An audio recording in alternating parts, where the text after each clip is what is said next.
കർത്താവായ യേശു ക്രിസ്തുവിൻ്റെ നിസ്തുലമായ നാമം മാത്രം എന്നും എന്നേക്കും വാഴ്ത്തപ്പെടുമാറാകട്ടെ. ഇങ്ങനെ ഒരു സദസ്സിൽ നിങ്ങളുടെ മുമ്പാകെ നിൽക്കാൻ കഴിഞ്ഞതിൽ ഞാൻ ദൈവത്തെ സ്തുതിക്കുന്നു. ഇതിനുവേണ്ടി മുൻകൈയെടുത്ത എല്ലാ പ്രിയപ്പെട്ടവർക്കും കർത്താവിൻ്റെ നാമത്തിൽ നന്ദി പറയുന്നു. ആധുനിക ഭാരതത്തെ വാർത്തെടുത്തതിൽ ക്രൈസ്തവ മിഷണറിമാരുടെ പങ്കിനെ നിഷേധിക്കുന്ന പലരും ഇന്ത്യയിലുണ്ടെങ്കിലും അതിലെ ഏറ്റവും പ്രധാനപ്പെട്ടത് രണ്ടു കൂട്ടരാണ്. ഒന്ന് സംഘികളാണ്, മറ്റൊന്ന് നിരീശ്വരവാദികളാണ്. ഈ രണ്ടു കൂട്ടരുടെയും പ്രത്യേകത എന്താണെന്ന് വെച്ചാൽ രണ്ടു കൂട്ടരും അക്ഷരവിരോധികളാണ്. വായന എന്ന് പറയുന്ന അലർജിയാണ്, അങ്ങനത്തെ ടീമുകളാണ്. അതുകൊണ്ട് തന്നെ അവർ ഈ ചരിത്ര ഗ്രന്ഥങ്ങൾ വായിക്കുകയോ പഠിക്കുകയോ ഒന്നും ചെയ്യുകയില്ല. ഇതുകൊണ്ടാണ് ആധുനിക ഭാരതത്തെ ഉരുവാക്കിയതിൽ ക്രിസ്ത്യൻ മിഷണറിമാർക്കുള്ള അവഗണിക്കാത്ത പങ്കിനെക്കുറിച്ച് അവർക്ക് യാതൊന്നും അറിയാത്തത്. ഈ നിരീശ്വരവാദികൾക്ക് വായനാശീലം ഇല്ല എന്ന് പറയുമ്പോൾ ഒരുപക്ഷെ ഞാൻ പറയുന്നത് ഇത്തിരി കൂടിപ്പോയില്ലേ, കടത്തി പറയുന്നതല്ലേ എന്നൊക്കെ നിങ്ങൾക്ക് ചിന്തിച്ചേക്കാം, അവിശ്വസനീയമായിട്ട് തോന്നിയേക്കാം. പക്ഷെ വസ്തുത അതാണ്. ഈ പ്രസൻറ്റേഷൻ കഴിയുമ്പോൾ നിങ്ങൾക്കത് മനസ്സിലാവും. ഈ നിരീശ്വരവാദികളുടെ സ്ഥിരം പരിപാടി എന്ന് പറയുന്നത് ശബ്ദകോലാഹലം ഉണ്ടാക്കി തങ്ങൾ പറയുന്നതാണ് ശരി എന്ന ആൾക്കാരുടെ മുമ്പിൽ വരുത്തി തീർക്കുക എന്നുള്ളതാണ്. അതിനുവേണ്ടി അവർ പല പൊടിക്കൈകളും പ്രയോഗിക്കും. ചിലത് പഞ്ച് ഡയലോഗുകൾ അടിക്കും. അപ്പോൾ അത് കേൾക്കുമ്പോൾ അവിടെ ഇരിക്കുന്ന അവരുടെ അണികളൊക്കെ ഭയങ്കര സന്തോഷമായിട്ട് കൈയടിക്കും. അതിൻ്റെ ഉസ്താദാണ് സി രവീന്ദ്രൻ എന്ന് പറയുന്ന ആൾ. അതുപോലെ വേറെ ചിലരാണെങ്കിൽ വളരെ ഉച്ചത്തിൽ ശബ്ദം ഉണ്ടാക്കി സാധാരണഗതിയിൽ സംസാരിക്കുന്ന സമയത്ത് ശബ്ദമുയർത്തി സംസാരിക്കും. അങ്ങനെ തങ്ങൾ പറയുന്നതാണ് ശരി, അതാണ് ആധികാരികമായതെന്ന് വസ്തുതകൾ നിരത്തിയിട്ടല്ല, ശബ്ദത്തിൻ്റെ ആ ബലത്തിൽ അങ്ങനെ അവർ ആളുകളെ തെറ്റിദ്ധരിപ്പിക്കും. അപ്പോൾ ഇതാണ് അവരുടെ സ്ഥിരം പരിപാടി. അല്ലാതെ വസ്തുതകൾ നിരത്തി സത്യസന്ധമായിട്ട് കാര്യങ്ങൾ അവതരിപ്പിക്കാൻ അവർക്ക് അറിയില്ല. അതിപ്പോൾ എത്ര വലിയ നിരീശ്വരവാദി നേതാവായാലും അങ്ങനെ തന്നെയാണ്. ഞാനിപ്പോൾ നിങ്ങളുടെ മുമ്പാകെ ഒരു വീഡിയോ ക്ലിപ്പ് പ്രദർശിപ്പിക്കുന്നുണ്ട്. അതിൽ സംസാരിക്കുന്നത് വളരെ ദീർഘകാലം കേരള യുക്തിവാദി സംഘം ജനറൽ സെക്രട്ടറിയും വൈസ് പ്രസിഡൻറ്റുമായിരുന്ന യുക്തിരേഖ എന്ന മാസികയുടെ എഡിറ്ററായിരുന്ന ശ്രീ രാജഗോപാൽ വാഗതാനത്തിൻ്റെ ക്ലിപ്പാണ് കേൾപ്പിക്കാൻ പോകുന്നത്. ഈ കേരളത്തിലെ യുക്തിവാദി സംഘം എന്നൊക്കെ പറയുമ്പോൾ നമ്മൾ മനസ്സിലാക്കേണ്ടത് നിരീശ്വരവാദികളുടെ കൂട്ടം എന്ന് മാത്രമാണ് കേട്ടോ. നിരീശ്വരവാദികളുടെ ഒരു കൂട്ടം, അത്രയേ ഉള്ളൂ, അല്ലാതെ യുക്തിവാദികളല്ല. യുക്തിവാദം എന്ന് പറയുന്നത് കുറേ കൂടി ഗഹനമായിട്ടുള്ളൊരു മേഖലയാണ്. വാസ്തവത്തിൽ യുക്തിവാദത്തിൻ്റെ പിതാവ് എന്ന് പറയുന്നത് റെനെ ദെക്കാർത്തയാണ്. റെനെ ദെക്കാർത്ത ഒരു ക്രിസ്ത്യൻ തിയോളജിയനായിരുന്നു, അത് ഓർക്കണം. അദ്ദേഹം ഏജ് ഓഫ് റീസണിൻ്റെ കാലത്ത് ക്രൈസ്തവ വിശ്വാസം യുക്തിയാൽ തെളിയിക്കാൻ സാധിക്കും, യുക്തി അനുസരിച്ച് ഇന്ന് ക്രൈസ്തവർ വിശ്വസിക്കുന്ന എന്ത് കാര്യവും യുക്തി അനുസരിച്ച് സ്ഥാപിക്കാൻ കഴിയുന്ന ആണ് എന്ന് തെളിയിക്കാൻ വേണ്ടിയിട്ടാണ് ഇങ്ങനെ ഒരു പുതിയ ചിന്താധാര, റാഷണലിസം എന്ന് പറയുന്ന പുതിയ ചിന്താധാര കൊണ്ടുവരുന്നത്. അപ്പോൾ ചുമ്മാ ഒരാൾക്ക് യുക്തിവാദിയാകാൻ പറ്റില്ല, അതിന് കുറേ ഇതുണ്ട്. അതായത് ഇരുട്ടി വെളുക്കുമ്പോഴേക്കും ഇന്ന് കിടന്നുറങ്ങി നാളെ നേരം വെളുക്കുമ്പോഴേക്കും യുക്തിവാദിയാവുകയില്ല. റീസണിങ് പഠിക്കാനുണ്ട്, അതിൻ്റെ ലോജിക്ക് പഠിക്കാനുണ്ട്, സംസാരത്തിലും ചിന്തയിലും എല്ലാം അതനുസരിച്ച് രൂപപ്പെട്ട് വരണം. അത് കാലം കുറേ പിടിക്കും. പക്ഷേ ഇവിടെയുള്ള നമ്മുടെ നാട്ടിലുള്ള ആളുകളുടെയൊക്കെ ചിന്ത എന്ന് പറഞ്ഞാൽ ദൈവം ഇല്ല എന്ന് പറഞ്ഞാൽ മതി, ഞാൻ യുക്തിവാദിയായിരുന്ന.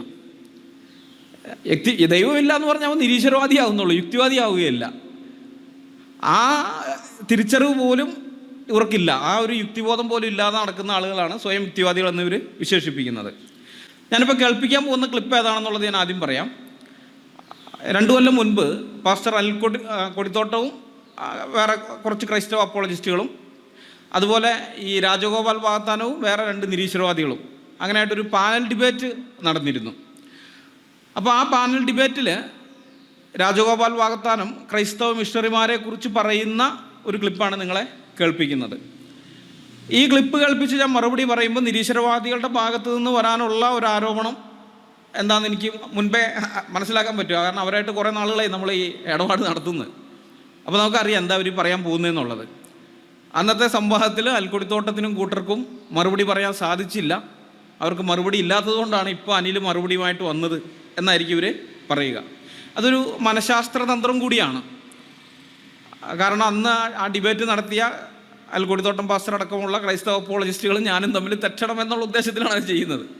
അങ്ങനെയുള്ള പ്രചാരണമായിട്ട് അവർ വരിക, അത് ഉറപ്പാണ്. അപ്പോൾ അതുകൊണ്ട് ഞാൻ അത്തരം വാദത്തിനുള്ള മറുപടി ആദ്യമേ പറയാം. ഒരു സംവാദം അല്ലെങ്കിൽ ഒരു ഡിബേറ്റ് എന്നൊക്കെ പറയുമ്പോൾ അത് സമയബന്ധിതമാണ്. അങ്ങനെയുള്ള സമയബന്ധിതമായ ഒരു സംവാദത്തിൽ പങ്കെടുക്കുന്ന ക്രിസ്ത്യൻ അപ്പോളജിസ്റ്റുകൾ നേരിടുന്ന ഏറ്റവും വലിയ പ്രശ്നം എതിരാളികളുടെ വാദങ്ങളൊന്നുമല്ല, എതിരാളിയുടെ വാദമല്ല, സമയമാണ് അവരുടെ വലിയ പ്രശ്നം. കാരണം എതിരാളി 1-2 മിനിറ്റ് കൊണ്ട് ചിലപ്പോൾ 10-15 മണ്ടത്തരങ്ങൾ പറയും. ഇത് മണ്ടത്തരമാണെന്ന് നമ്മൾ സ്ഥാപിക്കാൻ മണിക്കൂറുകൾ എടുക്കണം. പക്ഷെ നമുക്കതിന് സമയമില്ല. വിഷയാവതരണം ഇത്ര മിനിറ്റ്, ഖണ്ഡന ഇത്ര മിനിറ്റ് എന്നൊക്കെ പറഞ്ഞിരിക്കുക, അത്ര സമയമുള്ളൂ. അപ്പം അങ്ങനെ വരുമ്പോൾ നമ്മൾ ചെയ്യുന്ന പരിപാടി പ്രധാനപ്പെട്ട പോയിന്റുകൾക്ക് മറുപടി പറയുകയും, അല്ലെങ്കിൽ ആ ഡിബേറ്റിൻ്റെ വിഷയം എന്താണോ ആ വിഷയത്തോട് നീതി പുലർത്തുന്ന ചോദ്യങ്ങളോ ആരോപണങ്ങളോ വന്നിട്ടുണ്ടെങ്കിൽ അതിന് മറുപടി പറയാം, അല്ലാത്തത് ഒഴിവാക്കി വിടുകയും ചെയ്യും. അല്ലെങ്കിൽ 1-2 വാക്കിൽ എന്തെങ്കിലും മറുപടി പറഞ്ഞ് ഒഴിവാക്കി വിടും. അതേ പറ്റുള്ളൂ. ഞാനും ഒരു ഡിബേറ്റർ എന്നുള്ള നിലയിൽ നമുക്കറിയാവുന്ന കാര്യമാണിത്. അപ്പോൾ ഇവിടെ കേൾപ്പിക്കാൻ പോകുന്ന ക്ലിപ്പിനെ സംബന്ധിച്ചും ഇത് തന്നെയാണ് നടന്നിരിക്കുന്നത്. ആ സംവാദത്തിലെ വിഷയം കേരളത്തിലെ മിഷണറിമാരെന്നുള്ളതായിരുന്നില്ല, അത് ധാർമ്മികത എന്നുള്ളതായിരുന്നു. മൊറാലിറ്റി, ധാർമ്മികത ക്രിസ്ത്യാനിറ്റിയിലാണോ അതോ നിരീശ്വരവാദത്തിലാണോ എന്നുള്ളതാണ്. ആ വിഷയത്തിലാണ് ഡിബേറ്റ് നടക്കുന്നത്. അപ്പോൾ അതിനിടയിലാണ് ഈ ഒരു വാദം വന്നത്. എന്നാൽ ഈ ക്രിസ്ത്യൻ മിഷണറിമാർ, കേരളത്തിലെ ക്രിസ്ത്യൻ മിഷണറിമാർ അടിമത്തത്തോടുള്ള ബന്ധത്തിൽ അവർ പ്രവർത്തിച്ച കാര്യങ്ങൾ, അതിനെക്കുറിച്ച് സംസാരിക്കേണ്ടി വരുമ്പോൾ അതാണ് മെയിൻ ടോപ്പിക്ക്. അപ്പോൾ അതിന് വിശദമായിട്ട് തന്നെ മറുപടി പറയേണ്ടി വരും. ആ ഡിബേറ്റിൽ അതായിരുന്നില്ല വിഷയം എന്നുള്ളതുകൊണ്ട് അയൽക്കൂട്ടത്തോട്ടവും കൂട്ടരും എന്താണ് 1-2 വാക്കുകളിൽ മറുപടി പറഞ്ഞ് അതങ്ങ് ഒഴിവാക്കി വിടുകയാണ് ചെയ്തത്. എന്നാൽ ഇവിടെ ഞാൻ നിങ്ങളോട് സംസാരിക്കാൻ ആഗ്രഹിക്കുന്നത് ഈ ക്രിസ്ത്യൻ മിഷണറിമാരും അടിമത്തം എന്നുള്ള വിഷയമാണ്. അപ്പോൾ ആ വിഷയത്തിൽ അദ്ദേഹം പറഞ്ഞ ഒരു ആരോപണമാണ്. ഞാൻ വേറൊരു കാര്യം കൂടി പറയാം. ഞാൻ ഈ ക്ലിപ്പ്, അതായത് ഈ രാജഗോപാൽ വാഗ്ദാനത്തിൻ്റെ ഈ സംവാദം ഞാൻ പൂർണ്ണമായിട്ട്, അല്ലെങ്കിൽ അദ്ദേഹത്തിൻ്റെ വാദം കംപ്ലീറ്റ് ഞാൻ കേട്ടിട്ടില്ല. അത് വേറൊന്നും കൊണ്ടല്ല, കേൾക്കാൻ ബുദ്ധിമുട്ടാണ്, പ്രയാസമാണ്. പണ്ടെപ്പോഴോ അദ്ദേഹത്തിൻ്റെ ഒരു ഡിബേറ്റ് ഞാൻ കേൾക്കാനിരുന്നതാണ്. എന്നാൽ ഒരു 4 മിനിറ്റൊന്നും ആയില്ല, 3 മിനിറ്റ് ആയപ്പോഴേക്കും ഞാനത് നിർത്തി. കാരണം അത്രയധികം ലോജിക്കൽ ഫാലസികളാണ് അദ്ദേഹം അടിച്ചുവിടുന്നത്.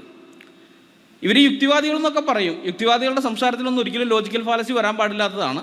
പക്ഷേ ലോജിക്കൽ ഫാലസിയുടെ അയ്യരുകളിയായിരുന്നു അതിനകത്ത്.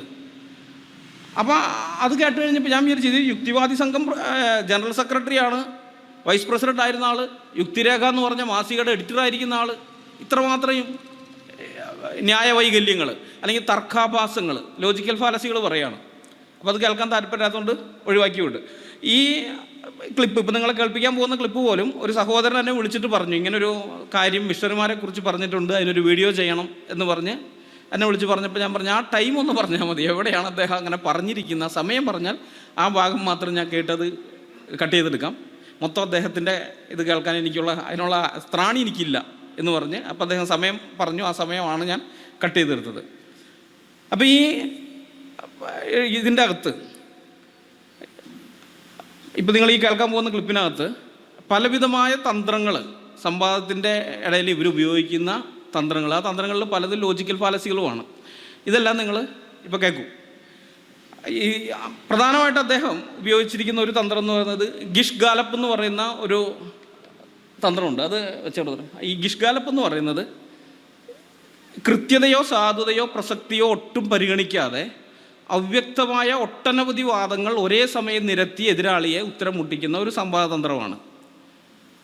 ഒരെണ്ണം പറഞ്ഞുകൊണ്ടിരിക്കുമ്പോൾ തന്നെ പകുതിക്ക് വെച്ച് നിർത്തി അടുത്തേക്ക് ചാടും. ആ വാചകം പോലും പൂർത്തിയാക്കാതെ അടുത്തേക്ക് ചാടും. അപ്പം ഇങ്ങനെ കുറേ കാര്യങ്ങൾ ഒരേ ഒറ്റ തച്ചിനിൽ അങ്ങോട്ട് പറയുന്ന സമയത്ത് ഇതിന് ഏതിനാ മറുപടി പറയണ്ടേ? എതിരാളി ആശയക്കുഴപ്പത്തിലാവും. അതൊരു തന്ത്രമാണത്. അപ്പം ഇതിനെ ഒരു ലോജിക്കൽ ഫാലസി എന്ന് പറയാൻ പറ്റില്ല, കാരണം ഇത് ചിന്താഗതിയിലെ പിഴവുകളല്ല. പക്ഷേ ഈ വാദങ്ങളുടെ എണ്ണം കൊണ്ട് എതിരാളിയെ അല്ലെങ്കിൽ കേൾവിക്കാരെ അമ്പരപ്പിക്കുകയും തെറ്റിദ്ധരിപ്പിക്കുകയും ചെയ്യുന്ന ഒരു തന്ത്രമാണിത്. അപ്പോൾ അദ്ദേഹത്തിൻ്റെ ഒരു പ്രധാന തന്ത്രം ഇതാണ്.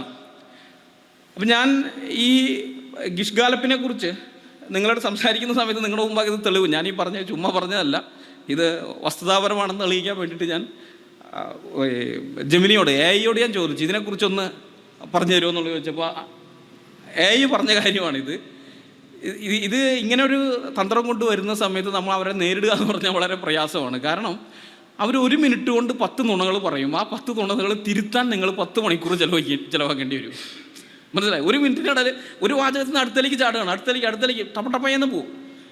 അപ്പോൾ 1 മിനിറ്റ് കൊണ്ട് 10 നുണ പറയും. ഈ 10 നുണ തിരുത്താൻ നമ്മൾ 10 മണിക്കൂർ ചിലവഴിച്ചാലും സാധിക്കുകയില്ല. അങ്ങനത്തെ പരിപാടിയൊക്കെയാണ് അത്. അപ്പോൾ ഇത് 100% സത്യമായിട്ടുള്ളൊരു കാര്യമാണ് ഈ പറഞ്ഞിരിക്കുന്നത്. ഇങ്ങനെ ഇവരുടെ ഞാനപ്പോൾ ഒരെണ്ണം കൂടി ചോദിച്ചു ഇതിനെങ്ങനെയാണ് നേരിടേണ്ടതെന്നുള്ളത്. ഇത് നമുക്കറിയത് അറിയാവുന്നതാണ്, പക്ഷെ നിങ്ങളുടെ അടുത്ത് കാണിക്കാൻ വേണ്ടിയിട്ടാണ് ചോദിച്ചത്. അപ്പോൾ അതിൻ്റെ പ്രധാന കാര്യം ഇതാണ്, എല്ലാത്തിനും മറുപടി പറയാൻ നിൽക്കരുത്. നമുക്ക് സമയമില്ല എല്ലാം മറുപടി പറയാൻ. അതിൻ്റെ മെയിനായിട്ടുള്ള നട്ടെല്ലായിട്ട് നിൽക്കുന്ന ആ വാദം എന്താണോ അത് നമ്മൾ എക്സ്പോസ് ചെയ്തിട്ട് പറയാം. കാരണം അതിനെ സമയം കിട്ടുള്ളൂ ഒരു ഡിബേറ്റിനകത്ത്. അത് എക്സ്പോസ് ചെയ്തിട്ട് പറയണം അതേ കണ്ട ഇദ്ദേഹത്തിൻ്റെ വാദത്തിൻ്റെ നട്ടെല്ല് തന്നെ ഇത്രയേ ഉള്ളൂ, അല്ലെങ്കിൽ അതിൻ്റെ അടിത്തറ ഇങ്ങനെയാണ്, ബാക്കിയുള്ള എല്ലാ വാദങ്ങളും ഇതേപോലെ തന്നെയാണെന്ന് പറഞ്ഞ് നമുക്ക് ഒഴിവാകാനേ പറ്റുകയുള്ളൂ. അല്ലാതെ എല്ലാത്തിനും മറുപടി പറയാൻ പോയാൽ നമുക്ക് സമയം ഉണ്ടാവില്ല. നമുക്ക് കുറച്ച് പറയും, കേൾവിക്കാർക്കത് തൃപ്തികരമായിരിക്കില്ല. അവരുടെ ഉള്ളിൽ മറ്റേയാൾ പറഞ്ഞ കാര്യങ്ങളായിരിക്കും, ബൈബിളിനെതിരായാലും അല്ലെങ്കിൽ ക്രിസ്ത്യാനിറ്റിക്കെതിരായ ആൾ പറഞ്ഞ കാര്യങ്ങൾ, അതിനൊന്നും നമുക്ക് മറുപടി ഇല്ല എന്ന ആളുകൾ ചിന്തിക്കുകയുള്ളൂ. അപ്പോൾ അങ്ങനത്തെ ഒരു പ്രശ്നം അവർക്ക് അന്ന് അവിടെ നേരിട്ടതുകൊണ്ടാണ് അവർ മെയിനായിട്ടുള്ള കാര്യങ്ങൾക്ക് മറുപടി പറഞ്ഞിട്ട് ഇത് ഒഴിവാക്കി വിട്ടത്. ഇദ്ദേഹത്തിൻ്റെ മറ്റൊരു തന്ത്രമുണ്ട്. അത് ഈ അനാക്കൊലത്തു എന്ന് പറയുന്ന ഒരിടപാടാണ്. ഇതൊക്കെ പേരുകളൊക്കെ ഒരു ബുദ്ധിമുട്ടാണ്.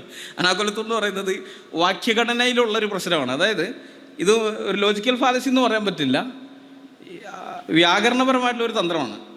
ഒരു വാചകം തുടങ്ങും, പക്ഷെ അത് പൂർത്തിയാക്കില്ല. ആ വാചകം പൂർത്തിയാക്കാതെ ഇടയ്ക്ക് വെച്ച് അടുത്തേക്ക് പോവും, അതും പൂർത്തിയാക്കില്ല, അവിടെ നിന്ന് അടുത്തേക്ക് പോവും. അപ്പം ഇത് പൂർത്തിയാക്കി കഴിഞ്ഞാൽ നമുക്ക് ആശയം വ്യക്തമാവും. കേൾക്കാൻ എതിർവശത്തിരിക്കുന്നവൻ ആശയം വ്യക്തം, ഇയാൾ ഇന്നതാണ് പറയുന്നത്, ഇയാളുടെ പ്രസ്താവന ഇതാണ്. അപ്പം നമ്മുടെ മുമ്പാകെ ഒരു പ്രസ്താവന കിട്ടി, ആ പ്രസ്താവന നമുക്ക് ഖണ്ഡിക്കാം. പക്ഷേ ഇത് അപൂർണമായൊരു പ്രസ്താവനയാണ് വന്നിരിക്കുന്നതെങ്കിൽ ഇയാൾ എന്താണ് ശരിക്കും ഉദ്ദേശിച്ചിരിക്കുന്നത് നമുക്ക് കൃത്യമായിട്ട് അറിയാതെ വരുമ്പോൾ നമുക്കതിനെ ഖണ്ഡിക്കാൻ പ്രയാസമാണ്. അപ്പോൾ അതൊരു തന്ത്രമാണ്. കേൾവിക്കാരുടെ ശ്രദ്ധ തിരിക്കാൻ, അതുപോലെ അവരിൽ ആശയക്കുഴപ്പം ഉണ്ടാക്കാനൊക്കെ സാധിക്കുന്ന ഒരു പരിപാടിയാണത്. അതും ഇദ്ദേഹം ഉപയോഗിക്കുന്നുണ്ട്. ഇനി ഇദ്ദേഹത്തിൻ്റെ മൂന്നാമത്തെ ഒരു തന്ത്രം കൂടി ഇതിനകത്തുണ്ട്. അത് ഈ പ്രൂഫ് ബൈ അസർഷൻ അല്ലെങ്കിൽ ആർഗ്യുമെൻറ്റ് ബൈ റിപ്പീറ്റേഷൻ എന്ന് പറയുന്ന ഒരു തന്ത്രമാണ്. അതൊരു ലോജിക്കൽ ഫാലസിയാണ് ഈ പ്രൂഫ് ബൈ അസർഷൻ എന്ന് പറയുന്നത്. അതായത് ഒരു കാര്യം രേഖകൾ വെച്ച് സ്ഥാപിക്കുന്നതിന് പകരം അത് ആവർത്തിച്ച് പറഞ്ഞുകൊണ്ട് വസ്തുതകൾ ഇങ്ങനെയാണെന്നും പറഞ്ഞ് നമ്മൾ പ്രമാണരേഖകൾ റെഫറൻസുകൾ വെച്ച് സ്ഥാപിക്കുകയല്ല, പറഞ്ഞത് പിന്നെയും പറയുന്നു ആവർത്തിച്ച് പറഞ്ഞുകൊണ്ട് അത് സത്യമാണെന്ന് സ്ഥാപിക്കാനുള്ള ഒരു ശ്രമമാണ്. ഇപ്പോൾ ഗീബൽസിൻ്റെ ഒരു തന്ത്രമുണ്ടല്ലോ, ഒരു നുണ 100 പ്രാവശ്യം നിങ്ങൾ ആവർത്തിച്ചാൽ അത് സത്യമാണെന്ന് ആളുകൾ വിചാരിക്കാൻ തുടങ്ങും. അതൊരിക്കലും സത്യമാവില്ല, നുണ എപ്പോഴും നുണ തന്നെയാണ്, സത്യമാവില്ല. പക്ഷെ ആൾക്കാർ അങ്ങനെ ചിന്തിക്കാൻ തുടങ്ങും, ഇത് സത്യമാണെന്ന് ധരിക്കാൻ തുടങ്ങും. അപ്പോൾ ആ ഒരു പരിപാടിയാണിത്. ഈ ലോജിക്കൽ ഫാലസികളെക്കുറിച്ചും സംവാദതന്ത്രങ്ങളെക്കുറിച്ചും അറിയാത്ത ആളുകൾ ഇപ്പോൾ ഇവരുടെ ഈ ഡിബേറ്റ് കേട്ടുകൊണ്ടിരിക്കുകയാണെങ്കിൽ അവർക്കത് ഒരു പ്രശ്നം ഉണ്ടാവില്ല, അത് ചുമ്മാ കേൾക്കുകയുള്ളൂ. പക്ഷേ ഇത് അറിയാവുന്നവരെ സംബന്ധിച്ച് ഇത് കേൾക്കുമ്പോൾ ഈ പറയുന്ന ഈ വാദം ലോജിക്കൽ ഫാലസിയാണ്, ഇത് ഇന്ന ഫാലസിയാണ്, ഇത് ഇന്നതാണല്ലോ, നമുക്ക് ഓരോന്നോരോന്നും മനസ്സിലാവും. അതുകൊണ്ടാണ് ഇത് കേൾക്കുമ്പോൾ പ്രയാസം വരുന്നത്, ബുദ്ധിമുട്ട് നമുക്ക്. ഞാൻ പറഞ്ഞില്ല ഇദ്ദേഹത്തിൻ്റെ ഇത് ഞാൻ ഇതുവരെ പൂർണ്ണമായിട്ട് കേട്ടില്ല എന്ന് പറഞ്ഞാൽ എൻ്റെ കാരണം ഇതാണ്. ഇദ്ദേഹം പറയുന്ന ഓരോ വാദം കേൾക്കുമ്പോൾ നമുക്കിത് പൊള്ളത്തരാണെന്ന് മനസ്സിലാവും. നമുക്ക് ആ ക്ലിപ്പ് ഒന്ന് കേട്ട് നോക്കാം. എനിക്ക് കൊടിത്തോട്ട സാറിനുള്ള ബഹുമാനം വെച്ചുകൊണ്ട് അദ്ദേഹം അവസാനം പറഞ്ഞ കാര്യങ്ങളൊക്കെ അട്ടർ ഫുളറിയാണ്. കാരണം ഞാൻ പറഞ്ഞാൽ എനിക്ക് അദ്ദേഹത്തോട് പറയാൻ കേരളത്തിലെ അടിമത്തത്തെക്കുറിച്ചുള്ള പുതിയ ചില പുസ്തകങ്ങൾ ഇറങ്ങിയിട്ടുണ്ട്. പന്മൻ രാമേന്ദ്രന്മാരുടെ, വിനീൽ പോളിന്റെ ഒക്കെ പുസ്തകങ്ങൾ അടിമത്തത്തെക്കുറിച്ച്. അടിമത്തം കേരളത്തിൽ സ്ഥാപിച്ചെടുത്തതിൽ, അടിമകളെ കച്ചവടം ചെയ്തതിൽ കേരളത്തിലെ സഭകൾക്കുണ്ടായിരുന്ന പങ്കിനെ കുറിച്ച് ഈ 6 ദിവസം കൊച്ചിയിലെ നിരവധി പള്ളികളിൽ 6 ദിവസം അടിമകളെ കൂട്ടിയിടുന്ന സ്ഥലമായിരുന്നു കൊച്ചിയിലെ പല പള്ളികളുമെന്നും 7-ാം ദിവസം അടിമകളെ മാറ്റി നിർത്തിയിട്ട് അവിടെ കുർബാന നടത്തിയിരുന്നു എന്നുള്ള കഥകളൊക്കെ ചരിത്ര രേഖകൾ സഹിതം. എന്തിനു മുണ്ടക്കയത്ത്, എന്തിന് കോട്ടയത്തെ ഹെൻറി ബേക്കർ ജൂനിയറും സീനിയറും കാണിച്ച വൃത്തികേടുകൾ നീ എന്നെ പറയും.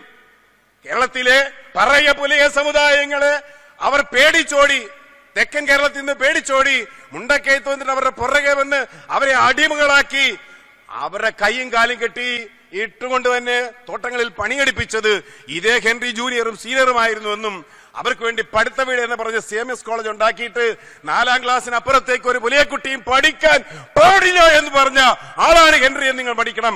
നിങ്ങൾ വേണമെങ്കിൽ അതിന്റെ ധാരാളം പുസ്തകങ്ങൾ മലയാളം ഇംഗ്ലീഷിലുള്ള നിങ്ങൾ നായർ മേധാവിയോ റോബിൻ ജെഫ്രിയുടെ പുസ്തകം മാത്രം വായിക്കൂ, അല്ലെങ്കിൽ ദന്തസിംഹാസന്റെ പുസ്തകം വായിക്കൂ. മലയാളത്തിൽ ധാരാളം പുതിയ കൃതികൾ ഇങ്ങനെ പുതിയത് വായിക്കണം. അടിമത്തം കേരളത്തിൽ സ്ഥാപിച്ചെടുത്തതിൽ ക്രൈസ്തവ മിഷണറിമാർക്കുള്ള പങ്ക് വിനിൽ പോളിനെ പോലെ അല്ലെങ്കിൽ സണ്ണി കബിക്കാടിനെ പോലെ അല്ലെങ്കിൽ സലൻകുമാറിനെ പോലെ ആളുകൾ ഇന്ന് പുറത്തു കൊണ്ടുവന്നിട്ടുണ്ട്. ഇത് പഠിക്കാതെ ക്രിസ്ത്യൻ നാമധാരികളെല്ലാം കേരളത്തിൽ ഇത് ചെയ്തു. അങ്ങനെയല്ല, അദ്ദേഹം പറയേണ്ടിയിരുന്നത് കേരളത്തിൽ സുവിശേഷകന്മാർ നൂറുകണക്കിന് വന്നിരുന്നെങ്കിൽ പോലും അയ്യൻകാളി വേണ്ടി വന്നു. കേരളത്തിലെ ഇനിയുണ്ട് അദ്ദേഹം പറയേണ്ടിയിരുന്നത് അയ്യങ്കാളിയെ കുറിച്ചാണ്, പണ്ഡിറ്റ് കറുപ്പനെ കുറിച്ചാണെന്നൊക്കെ പറഞ്ഞ് പിന്നെ അങ്ങോട്ട് പോവുകയാണ്. അതായത് മിഷണറിമാരെ കംപ്ലീറ്റ് തിരസ്കരിച്ചുകൊണ്ടുള്ളതാണ്. ആ ഭാഗത്തിനുള്ള മറുപടി പിന്നീട് സാക്ഷിയുടെ അടുത്ത പ്രോഗ്രാമിൽ കൊടുക്കാമെന്ന് വിചാരിക്കുന്നു. അപ്പോൾ നിങ്ങളിപ്പോൾ ശ്രദ്ധിച്ചിട്ടുണ്ടാവും, ഇദ്ദേഹം ഞാൻ പറഞ്ഞ തന്ത്രങ്ങൾ പലതും ഉപയോഗിക്കുന്നത്. വാചകഘടന പൂർത്തിയാക്കുന്നത് പോലും ഇല്ല. അടുത്തതിലേക്ക് കടക്കുന്നു, ഒരേ സമയം കുറേ കാര്യങ്ങൾ ഇതായിട്ട് വരുന്നു. അദ്ദേഹം നമ്മളോട് കുറേ പുസ്തകങ്ങൾ വായിക്കാൻ ആവശ്യപ്പെടുന്നുണ്ട്. അദ്ദേഹം പറഞ്ഞ പുസ്തകങ്ങളെല്ലാം ഞാൻ കൊണ്ടുവന്നിട്ടുണ്ട്, ഇവിടെ ഇരിപ്പുണ്ട്, ഈ മേശപ്പുറത്തിരിക്കുന്ന പുസ്തകങ്ങൾ. ഇതെല്ലാം നമ്മുടെ കയ്യിലുള്ള പുസ്തകങ്ങളാണ്. ഞങ്ങൾക്ക് തിരിച്ചു ചോദിക്കാനുള്ളത് രാജഗോപാൽ വാഗ്ദാനത്തോട് തിരിച്ചു ചോദിക്കാനുള്ളത്, ഈ പുസ്തകങ്ങൾ അദ്ദേഹം കണ്ടിട്ടെങ്കിലും ഉണ്ടോ എന്നുള്ളതാണ്. വായിച്ചിട്ടുണ്ടോ എന്ന് ചോദിക്കുന്നില്ല. വായിച്ചിട്ടില്ല എന്നുള്ള കാര്യം 100-101% സത്യമാണ്. കാരണം ഈ പുസ്തകത്തിൽ പറയാത്ത കാര്യങ്ങളാണ് ഇദ്ദേഹം ഈ പറഞ്ഞതല്ല. ഈ പുസ്തകത്തിൽ നേരെ തിരിച്ചാണ് പറഞ്ഞിരിക്കുന്നത്. കേരളത്തിൽ അടിമത്തം അവസാനിപ്പിക്കാൻ ക്രിസ്ത്യൻ മിഷണറിമാർ വഹിച്ച പങ്കിനെക്കുറിച്ചാണ് ഈ പുസ്തകങ്ങളിലുള്ളത്.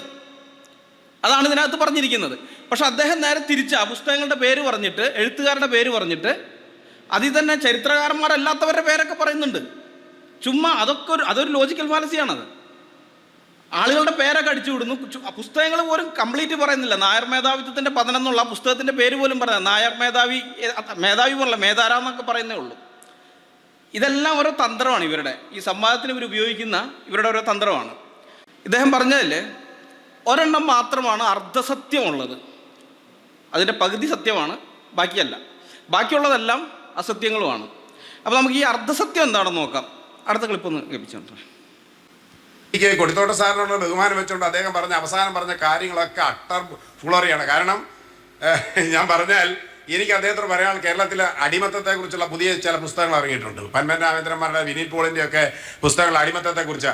അടിമത്തം കേരളത്തിൽ സ്ഥാപിച്ചെടുത്തതിൽ, അടിമകളെ കച്ചവടം ചെയ്തതിൽ കേരളത്തിലെ സഭകൾക്കുണ്ടായിരുന്ന പങ്കിനെ കുറിച്ച്, ഈ 6 ദിവസം കൊച്ചിയിലെ നിരവധി പള്ളികളിൽ 6 ദിവസം അടിമകളെ കൂട്ടിയിടുന്ന സ്ഥലമായിരുന്നു കൊച്ചിയിലെ പല പള്ളികളുമെന്നും 7-ാം ദിവസം അടിമകളെ മാറ്റി നിർത്തിയിട്ട് അവിടെ കുർബാന നടത്തിയിരുന്നു എന്നുള്ള കഥകളൊക്കെ ചരിത്ര രേഖകൾ സഹിതം.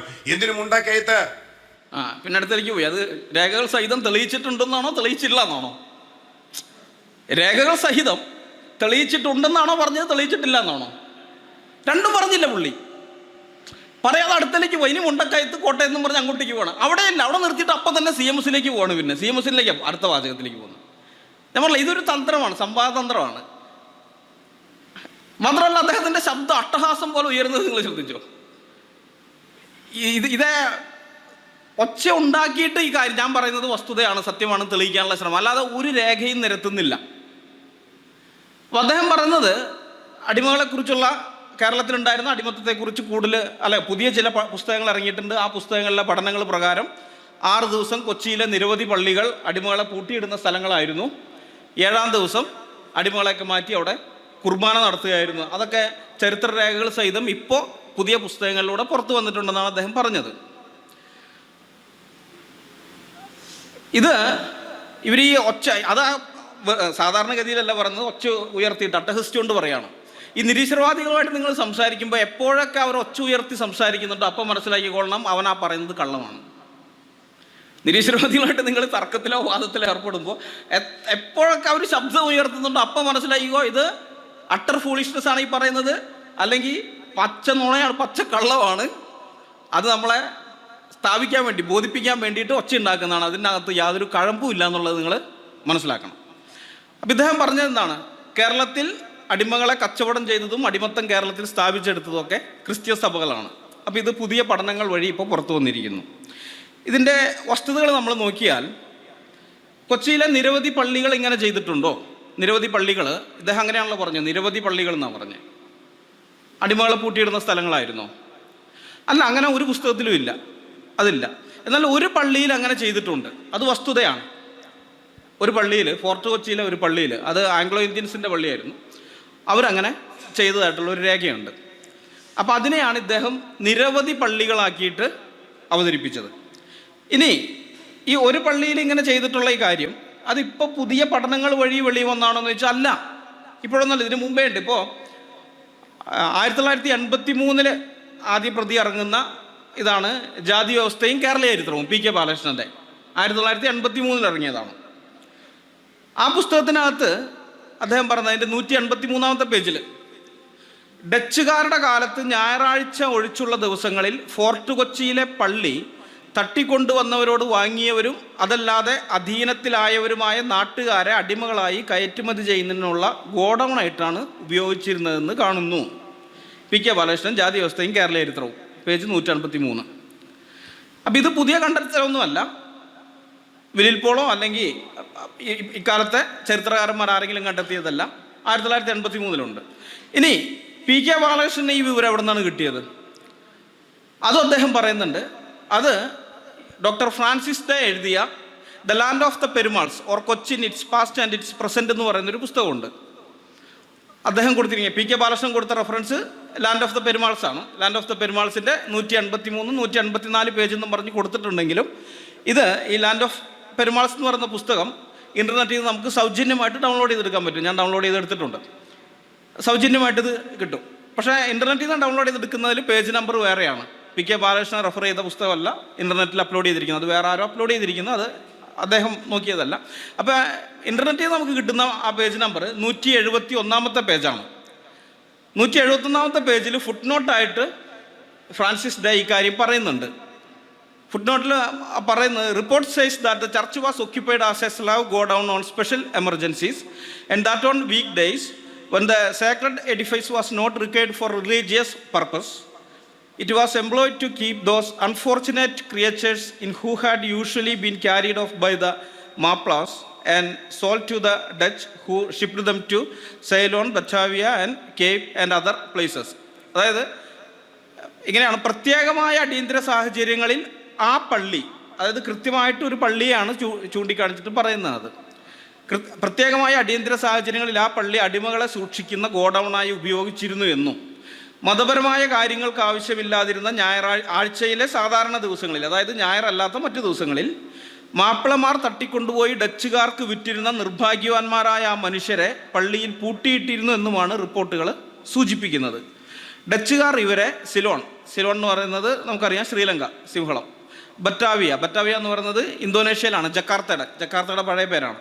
ബറ്റാവിയ, കേപ്പ് ടൗൺ അത് ദക്ഷിണാഫ്രിക്കയിലാണ്. മറ്റ് സ്ഥലങ്ങൾ എന്നിവിടങ്ങളിലേക്ക് കപ്പൽ കയറ്റി അടിമകളായി കൊണ്ടുപോയിരുന്നു. ഇതാണ് ഈ പുസ്തകം 1665 കാര്യമാണ് ഇദ്ദേഹം പറയുന്നത്. ഈ ഫ്രാൻസിസ് ഡേ പറയുന്നത് 1665 നടന്ന കാര്യത്തെക്കുറിച്ചാണ്. ആ പുസ്തകം, ഫ്രാൻസിസ് ഡേ പുസ്തകം എഴുതുന്നത് 1863 അപ്പോൾ 1863 മുതലുള്ള കാലത്ത്, അല്ലെങ്കിൽ കേരള ചരിത്രം പഠിക്കുന്ന ആൾക്കാർക്ക് ഈ ചരിത്രം അറിയാം. ഇത് 2000-ന് ശേഷം കണ്ടുപിടിച്ച പുതിയ കാര്യമൊന്നുമല്ല, പണ്ടേ അറിയാവുന്ന കാര്യമാണ്. അപ്പോൾ കേരളത്തിൽ അടിമത്തം നിയമവിധേയമായിരുന്ന കൊച്ചിയിലെയും തിരുവിതാംകൂറിലെയും രാജാക്കന്മാർക്ക് തന്നെ, തിരുവിതാംകൂർ രാജാക്കന്മാർക്ക് ഏതാണ്ട് 1.5 ലക്ഷത്തോളം അടിമകളുണ്ടായിരുന്നു അവരുടെ കീഴിൽ. കൊച്ചി രാജാവിൻ്റെ അടുത്തും അത്രയൊന്നും വരില്ല, എന്നാലും ഒരു 60,000-ഓളം അടിമകൾ കൊച്ചി രാജാവിനും ഉണ്ടായിരുന്നു. അപ്പോൾ അങ്ങനെയൊക്കെ രാജാക്കന്മാർക്ക് തന്നെ അടിമകളൊക്കെ ഉണ്ടായിരുന്ന ഒരു കാലഘട്ടത്തിലാണ് ഈ സംഭവം നടന്നിരിക്കുന്നത്. ഇനിയിപ്പോൾ കാലഘട്ടം ഏതായാലും ശരി, ചെയ്തത് തെറ്റ് തന്നെയാണ്, പള്ളിക്കാരാ ചെയ്തത് തെറ്റായ കാര്യം തന്നെയാണ്. അതിനെ നമുക്ക് ഒരു വിധത്തിലും ന്യായീകരിക്കാൻ പറ്റില്ല, നമ്മൾ ന്യായീകരിക്കുന്നുമില്ല, അത് ഒരു ക്രിസ്ത്യാനി അതിനെ ന്യായീകരിക്കുന്നില്ല. എന്ന് മാത്രമല്ല, ഈ വിവരം അറിയാതിരിക്കാൻ വേണ്ടി ക്രിസ്ത്യാനികൾ ഇത് മൂടിമറച്ച് വെച്ചിട്ടൊന്നുമില്ല. ചരിത്രത്തിൽ നടന്ന ഈ കാര്യത്തെ ഇദ്ദേഹത്തിൻ്റെ വാദം കേട്ടാൽ തോന്നുന്നത് ഇതൊക്കെ മൂടിമറച്ച് വെച്ചു, ഇപ്പോൾ ആധുനിക കാലത്ത് പുതിയ പഠനങ്ങൾ നടത്തിയിട്ട് അതൊക്കെ വെളിയിൽ കൊണ്ടുവന്നു എന്നാണ് തോന്നുക. പക്ഷെ അങ്ങനെയൊന്നുമല്ല, ഈ ക്രിസ്ത്യാനികൾ തന്നെയാണ് ഇത് ഡോക്യുമെൻ്റ് ചെയ്തിരിക്കുന്നത്. ഈ ഫ്രാൻസിസ് ഡേ ഇക്കാര്യം എഴുതി വെച്ചില്ലായിരുന്നെങ്കിൽ നമ്മളാരും അറിയാൻ പോകുന്നില്ല. അപ്പോൾ ഇത് ക്രിസ്ത്യാനികൾ തന്നെ ഇതെല്ലാം ഡോക്യുമെൻ്റ് ചെയ്ത് വെച്ചിരിക്കുന്നതാണ്. എന്ന് വെച്ച് കഴിഞ്ഞാൽ ഇതാരും മറച്ചു വെച്ചതല്ല, ചരിത്രത്തിൽ നടന്നു എന്നുള്ള കാര്യം നമ്മൾ അംഗീകരിക്കുന്നു. പക്ഷേ ഇതിൽ പ്രശ്നം എന്താണെന്ന് വെച്ച് കഴിഞ്ഞാൽ, ഇദ്ദേഹം ഇത് അവതരിപ്പിച്ച രീതി എങ്ങനെയാണ്? അദ്ദേഹം പറയുന്നത്, കൊച്ചിയിലെ നിരവധി പള്ളികളിൽ 6 ദിവസം അടിമകളെ പൂട്ടിയിടുകയും 7-ാം ദിവസം അടിമകളെ മാറ്റിയിട്ട് ആ പള്ളികളിൽ കുർബാന നടത്തുകയും ചെയ്തിരുന്നു എന്നാണ്. അപ്പം നിരവധി പള്ളികളിൽ ഇങ്ങനെയായിരുന്നു എന്ന് പറഞ്ഞിട്ട് ക്രിസ്ത്യാനികൾ മുഴുവൻ, അല്ലെങ്കിൽ ക്രൈസ്തവ സഭകൾ മൊത്തം ഇങ്ങനെയായിരുന്നു എന്ന് സ്ഥാപിക്കാനാണ് ശ്രമിക്കുന്നത്. ആകെ ഒരേ ഒരു പള്ളി മാത്രം നടന്ന കാര്യമാണ് ഇങ്ങനെ അദ്ദേഹം കേൾവിക്കാരെ വഞ്ചിക്കുന്നത്, ഇങ്ങനെ പറഞ്ഞിട്ട്. ഇതൊരു ലോജിക്കൽ ഫാലസിയാണ്. ഈ ഫാലസിയുടെ പേര് ഹാസ്റ്റി ജനറലൈസേഷൻ ഫാലസി എന്നാണ്. ഹാസ്റ്റി ജനറലൈസേഷൻ, അതായത് ഒരു ആർഗ്യുമെൻ്റ് നമ്മൾ വെക്കുമ്പോൾ, ഒരു വാദമുഖം സ്ഥാപിക്കുമ്പോൾ ചെറിയതോ അപര്യാപ്തമോ ആയ തെളിവുകളെയോ ഉദാഹരണങ്ങളെയോ മാത്രം അടിസ്ഥാനമാക്കി ഒരു വലിയ കൂട്ടം ആളുകൾക്കോ വസ്തുക്കൾക്കോ സാഹചര്യങ്ങൾക്കോ ബാധകമാകുന്ന ഒരു പൊതുവായ നിഗമനത്തിൽ എത്തുന്നത് വഴി സംഭവിക്കുന്ന യുക്തിപരമായ തെറ്റിനെയാണ് ഹാസ്റ്റി ജനറലൈസേഷൻ ഫാലസി എന്ന് പറയുന്നത്. ഇവിടെ ഇദ്ദേഹം ചെയ്തത് ആകെ ഒരിടത്ത് നടന്ന കാര്യം എടുത്തിട്ട് എല്ലായിടത്തും അങ്ങനെ ആയിരുന്നു എന്ന് വരുത്തി തീർക്കുകയാണ് ചെയ്തത്. അപ്പം ഇദ്ദേഹം വളരെ ദീർഘമായ കാലം യുക്തിവാദ സംഘത്തിൻ്റെ ജനറൽ സെക്രട്ടറി ആയിരുന്ന ആളാണ്. യുക്തിരേഖ എന്ന് പറയുന്ന മാസികയുടെ എഡിറ്ററുമാണ്. അപ്പോൾ അങ്ങനെയുള്ള ആളുകൾ ഒരിക്കലും ഇങ്ങനെയുള്ള ലോജിക്കൽ ഫാലസികൾ പറയാൻ പാടില്ലാത്തതാണ്. അവർ പറയുന്നത് വസ്തുതയായിരിക്കണം. ഒരുത്ത യുക്തിവാദി എന്ന് പറഞ്ഞാൽ അവൻ പറയുന്ന കാര്യം യുക്തിപരമായിട്ട് ശരിയായിരിക്കണം. അതിൻ്റെ അകത്ത് യുക്തിയാഭാസം അല്ലെങ്കിൽ ന്യായവൈകല്യം ഉണ്ടാകാൻ പാടില്ലാത്തതാണ്. പക്ഷേ ഈ നിരീശ്വരവാദികളെ സംബന്ധിച്ച്, യുക്തിവാദികളെന്ന് പറഞ്ഞ് നടക്കുന്ന നിരീശ്വരവാദികളെ സംബന്ധിച്ച് അവർക്ക് ഈ ലോജിക്കൽ ഫാലസികളൊന്നും വിഷയമല്ല. ലോജിക്കൽ ഫാലസികളുടെ ഉസ്താദുമാരാണ് അവർ. അതിപ്പോൾ സി രവീന്ദ്രനായാലും വിശ്വനാഥൻ ചാത്തോത്തായാലും അല്ല ഇപ്പോൾ രാജഗോപാൽ വാഗത്താനായാലും ആരായാലും ധാരാളം യുക്തി വൈകല്യങ്ങളാണ് അവരുടെ ഓരോ വാക്കുകളിലുള്ളത്. ഇതിൽ വേറൊരു കൂടിയുണ്ട്, ഒരു കോമഡി കൂടിയുണ്ട്. ഇപ്പോൾ ഈ പറഞ്ഞ പുസ്തകങ്ങൾ നമുക്ക് ആ ക്ലിപ്പിൻ്റെ ആദ്യ ഭാഗം ഒന്നുകൂടി കിട്ടുമോ? അതിലെ ഈ അടിമത്തത്തെക്കുറിച്ച് ഇറക്കിയ പുസ്തകങ്ങൾ അതിനെക്കുറിച്ച് പറയുമ്പോൾ രണ്ടാൾക്കാരുടെ പേര് പറയുന്നുണ്ട്. നിങ്ങൾ ആ പേരുകൾ ശ്രദ്ധിച്ച് കേൾക്കണം. ഓക്കെ. അദ്ദേഹം അവസാനം പറഞ്ഞ കാര്യങ്ങളൊക്കെ അട്ടർ ഫുളറിയാണ്. കാരണം ഞാൻ പറഞ്ഞാൽ എനിക്ക് അദ്ദേഹത്തോട് പറയാൻ കേരളത്തിലെ അടിമത്തത്തെക്കുറിച്ചുള്ള പുതിയ ചില പുസ്തകങ്ങൾ ഇറങ്ങിയിട്ടുണ്ട്. പന്മൻ രാമേന്ദ്രന്മാരുടെ, വിനീൽ പോളിന്റെ ഒക്കെ പുസ്തകങ്ങൾ അടിമത്തത്തെക്കുറിച്ച്. അടിമത്തം കേരളത്തിൽ സ്ഥാപിച്ചെടുത്തതിൽ അപ്പം ഇതിൽ രണ്ടാമത് പറയുന്ന പേര് വിനീൽ പോളിൻ്റെയാണ്. വിനീൽ പോൾ നമുക്കറിയാവുന്ന പോലെ, നമ്മൾ പലർക്കും അറിയാവുന്ന പോലെ ഡോക്ടർ വിനീൽ പോൾ കേരളത്തിൽ അറിയപ്പെടുന്ന ഒരു ചരിത്രകാരനാണ്. അതിലാർക്കും ഒരു സംശയമില്ല. അദ്ദേഹം ധാരാളം കേരളത്തിൻ്റെ ഭൂതകാലത്തുണ്ടായിരുന്ന അടിമത്തത്തെക്കുറിച്ചുള്ള വിലപ്പെട്ട പല വിവരങ്ങളും ഗവേഷണം നടത്തി പുസ്തക രൂപത്തിൽ പൊതുജനങ്ങൾക്ക് മുമ്പിൽ അവതരിപ്പിക്കുന്ന വ്യക്തിയാണ് വിനീൽ പോൾ. അത് ഓക്കെ, വിനീൽ പോളിൻ്റെ പേര് നമുക്ക് ഓക്കെ മനസ്സിലായി. പക്ഷെ അദ്ദേഹം ആദ്യം പറഞ്ഞ പേര് ശ്രദ്ധിച്ചോ? ആദ്യം അദ്ദേഹം പറഞ്ഞ പേര് പന്മന രാമൻ നായർ എന്നാണ്. പന്മന രാമൻ നായർ, ആ പേരിലൊരു ചരിത്രകാരനുണ്ടോ? കേരളത്തിൽ അങ്ങനെ ഒരു ചരിത്രകാരനുണ്ടോ? ഇല്ല. പന്മന രാമചന്ദ്രൻ നായർ എന്ന് പറയുന്ന ഒരു പണ്ഡിതനുണ്ട്. അത് ഉണ്ടായിരുന്നു, മരിച്ചുപോയി ഇപ്പോൾ അദ്ദേഹം. പന്മന രാമചന്ദ്രൻ നായർ ഉണ്ടായിരുന്നു. പക്ഷെ അദ്ദേഹം ചരിത്രകാരനല്ല, ഭാഷാ പണ്ഡിതനാണ്. നല്ല മലയാളം എന്നൊക്കെ പറഞ്ഞ് പത്രങ്ങളിൽ പല പങ്ക്തികൾ അദ്ദേഹം കൈകാര്യം ചെയ്തിരുന്നു. ഭാഷാ പണ്ഡിതനാണ്. അദ്ദേഹം എഴുതിയിട്ടുള്ളതെല്ലാം, അദ്ദേഹം എഴുത്തുകാരനാണ്, എഴുതിയിട്ടുള്ളതെല്ലാം ഭാഷാ സംബന്ധമായി സാഹിത്യ സംബന്ധമായ കാര്യങ്ങളാണ്, ചരിത്ര സംബന്ധമായിട്ടല്ല. ചരിത്രകാരനേ അല്ല അദ്ദേഹം. അപ്പോൾ ഇവിടെ ഇദ്ദേഹം എന്താണ് ചെയ്തതെന്നാണ് ഇദ്ദേഹത്തിൻ്റെ തന്ത്രം. ഡോക്ടർ വിനീൽ പോൾ ചരിത്രകാരനായതുകൊണ്ടും അദ്ദേഹത്തിൻ്റെ PhD തീസിസ് കേരളത്തിലെ അടിമക്കച്ചവടവുമായി ബന്ധപ്പെട്ടതായതുകൊണ്ടും പിന്നെ അടിമ കേരളത്തിൻ്റെ അദൃശ്യ ചരിത്രം എന്നുള്ള ഒരു ക്ലാസിക് കൃതി അടക്കം അടിമത്തത്തെക്കുറിച്ച് അദ്ദേഹം ധാരാളം എഴുതിയിട്ടുള്ളതൊക്കെ കൊണ്ട് ഡോക്ടർ വിനീൽ പോളിൻ്റെ പേരിനോടൊപ്പം ചുമ്മാ ഒരു പേരങ്ങടിച്ചു വിടുകയാണ്, പന്മന രാമൻ നായർ. ചുമ്മാ ഒരു പേര്. അപ്പോൾ ഇതൊരു ലോജിക്കൽ ഫാലസിയാണ്. ഈ ഫാലസിയുടെ പേര് അസോസിയേഷൻ ഫാലസി, അല്ലെങ്കിൽ ഗിൽറ്റ് ബൈ അസോസിയേഷൻ എന്നോ ഓണർ ബൈ അസോസിയേഷൻ എന്നോ രണ്ടും പറയും. ഇതായിട്ട് പൊതുവെ അസോസിയേഷൻ ഫാലസി എന്ന് പറയും. അതായത് ഒരു പ്രത്യേക വിഷയത്തിൽ ആധികാരികതയുള്ള ഒരാളുമായി ബന്ധിപ്പിച്ച് പറയുന്നതിലൂടെ, രണ്ടാമത്തെ ഒരാളുടെ പേര് പറയുന്നതിലൂടെ ഈ രണ്ടാമത്തെ വ്യക്തിക്കും അതേ ആധികാരികത ഉണ്ടെന്ന് ആളുകളെ തെറ്റിദ്ധരിപ്പിക്കുകയാണ്. മനസ്സിലായോ? അങ്ങനെ ആ തെറ്റായി സ്ഥാപിക്കാൻ ശ്രമിക്കുന്ന ആ ഫാലസിക്ക് പറയുന്ന പേരാണ് അസോസിയേഷൻ ഫാലസി എന്ന് പറയുന്നത്. ഞാൻ ഈ ക്ലിപ്പ് കട്ട് ചെയ്തെടുക്കുന്ന സമയത്ത് ഏതാണ്ട് ഒരു 10-28 കൊല്ലം മുന്നേ, 97-98 കാലത്തായിരിക്കണം, എൻ്റെ 2 സ്നേഹിതന്മാർക്കുണ്ടായൊരു അനുഭവം, അല്ലെങ്കിൽ അവരുടെ ജീവിതത്തിൽ നടന്നൊരു കാര്യം ഇത് കട്ട് ചെയ്യുന്ന സമയത്ത് എനിക്ക് ഓർമ്മ വന്നു. ഞങ്ങളൊക്കെ ചെറുപ്പമാണെന്ന്. അപ്പോൾ എൻ്റെ ഈ കൂട്ടുകാരന്മാർ അവരന്ന് ടൈലിൻ്റെ പണിക്ക് പോകുന്നു. അവരുടെ കൂടെ പണി ചെയ്യുന്ന വേറൊരുത്തനുണ്ട്, അവൻ വേറൊരു നാട്ടുകാരനാണ്.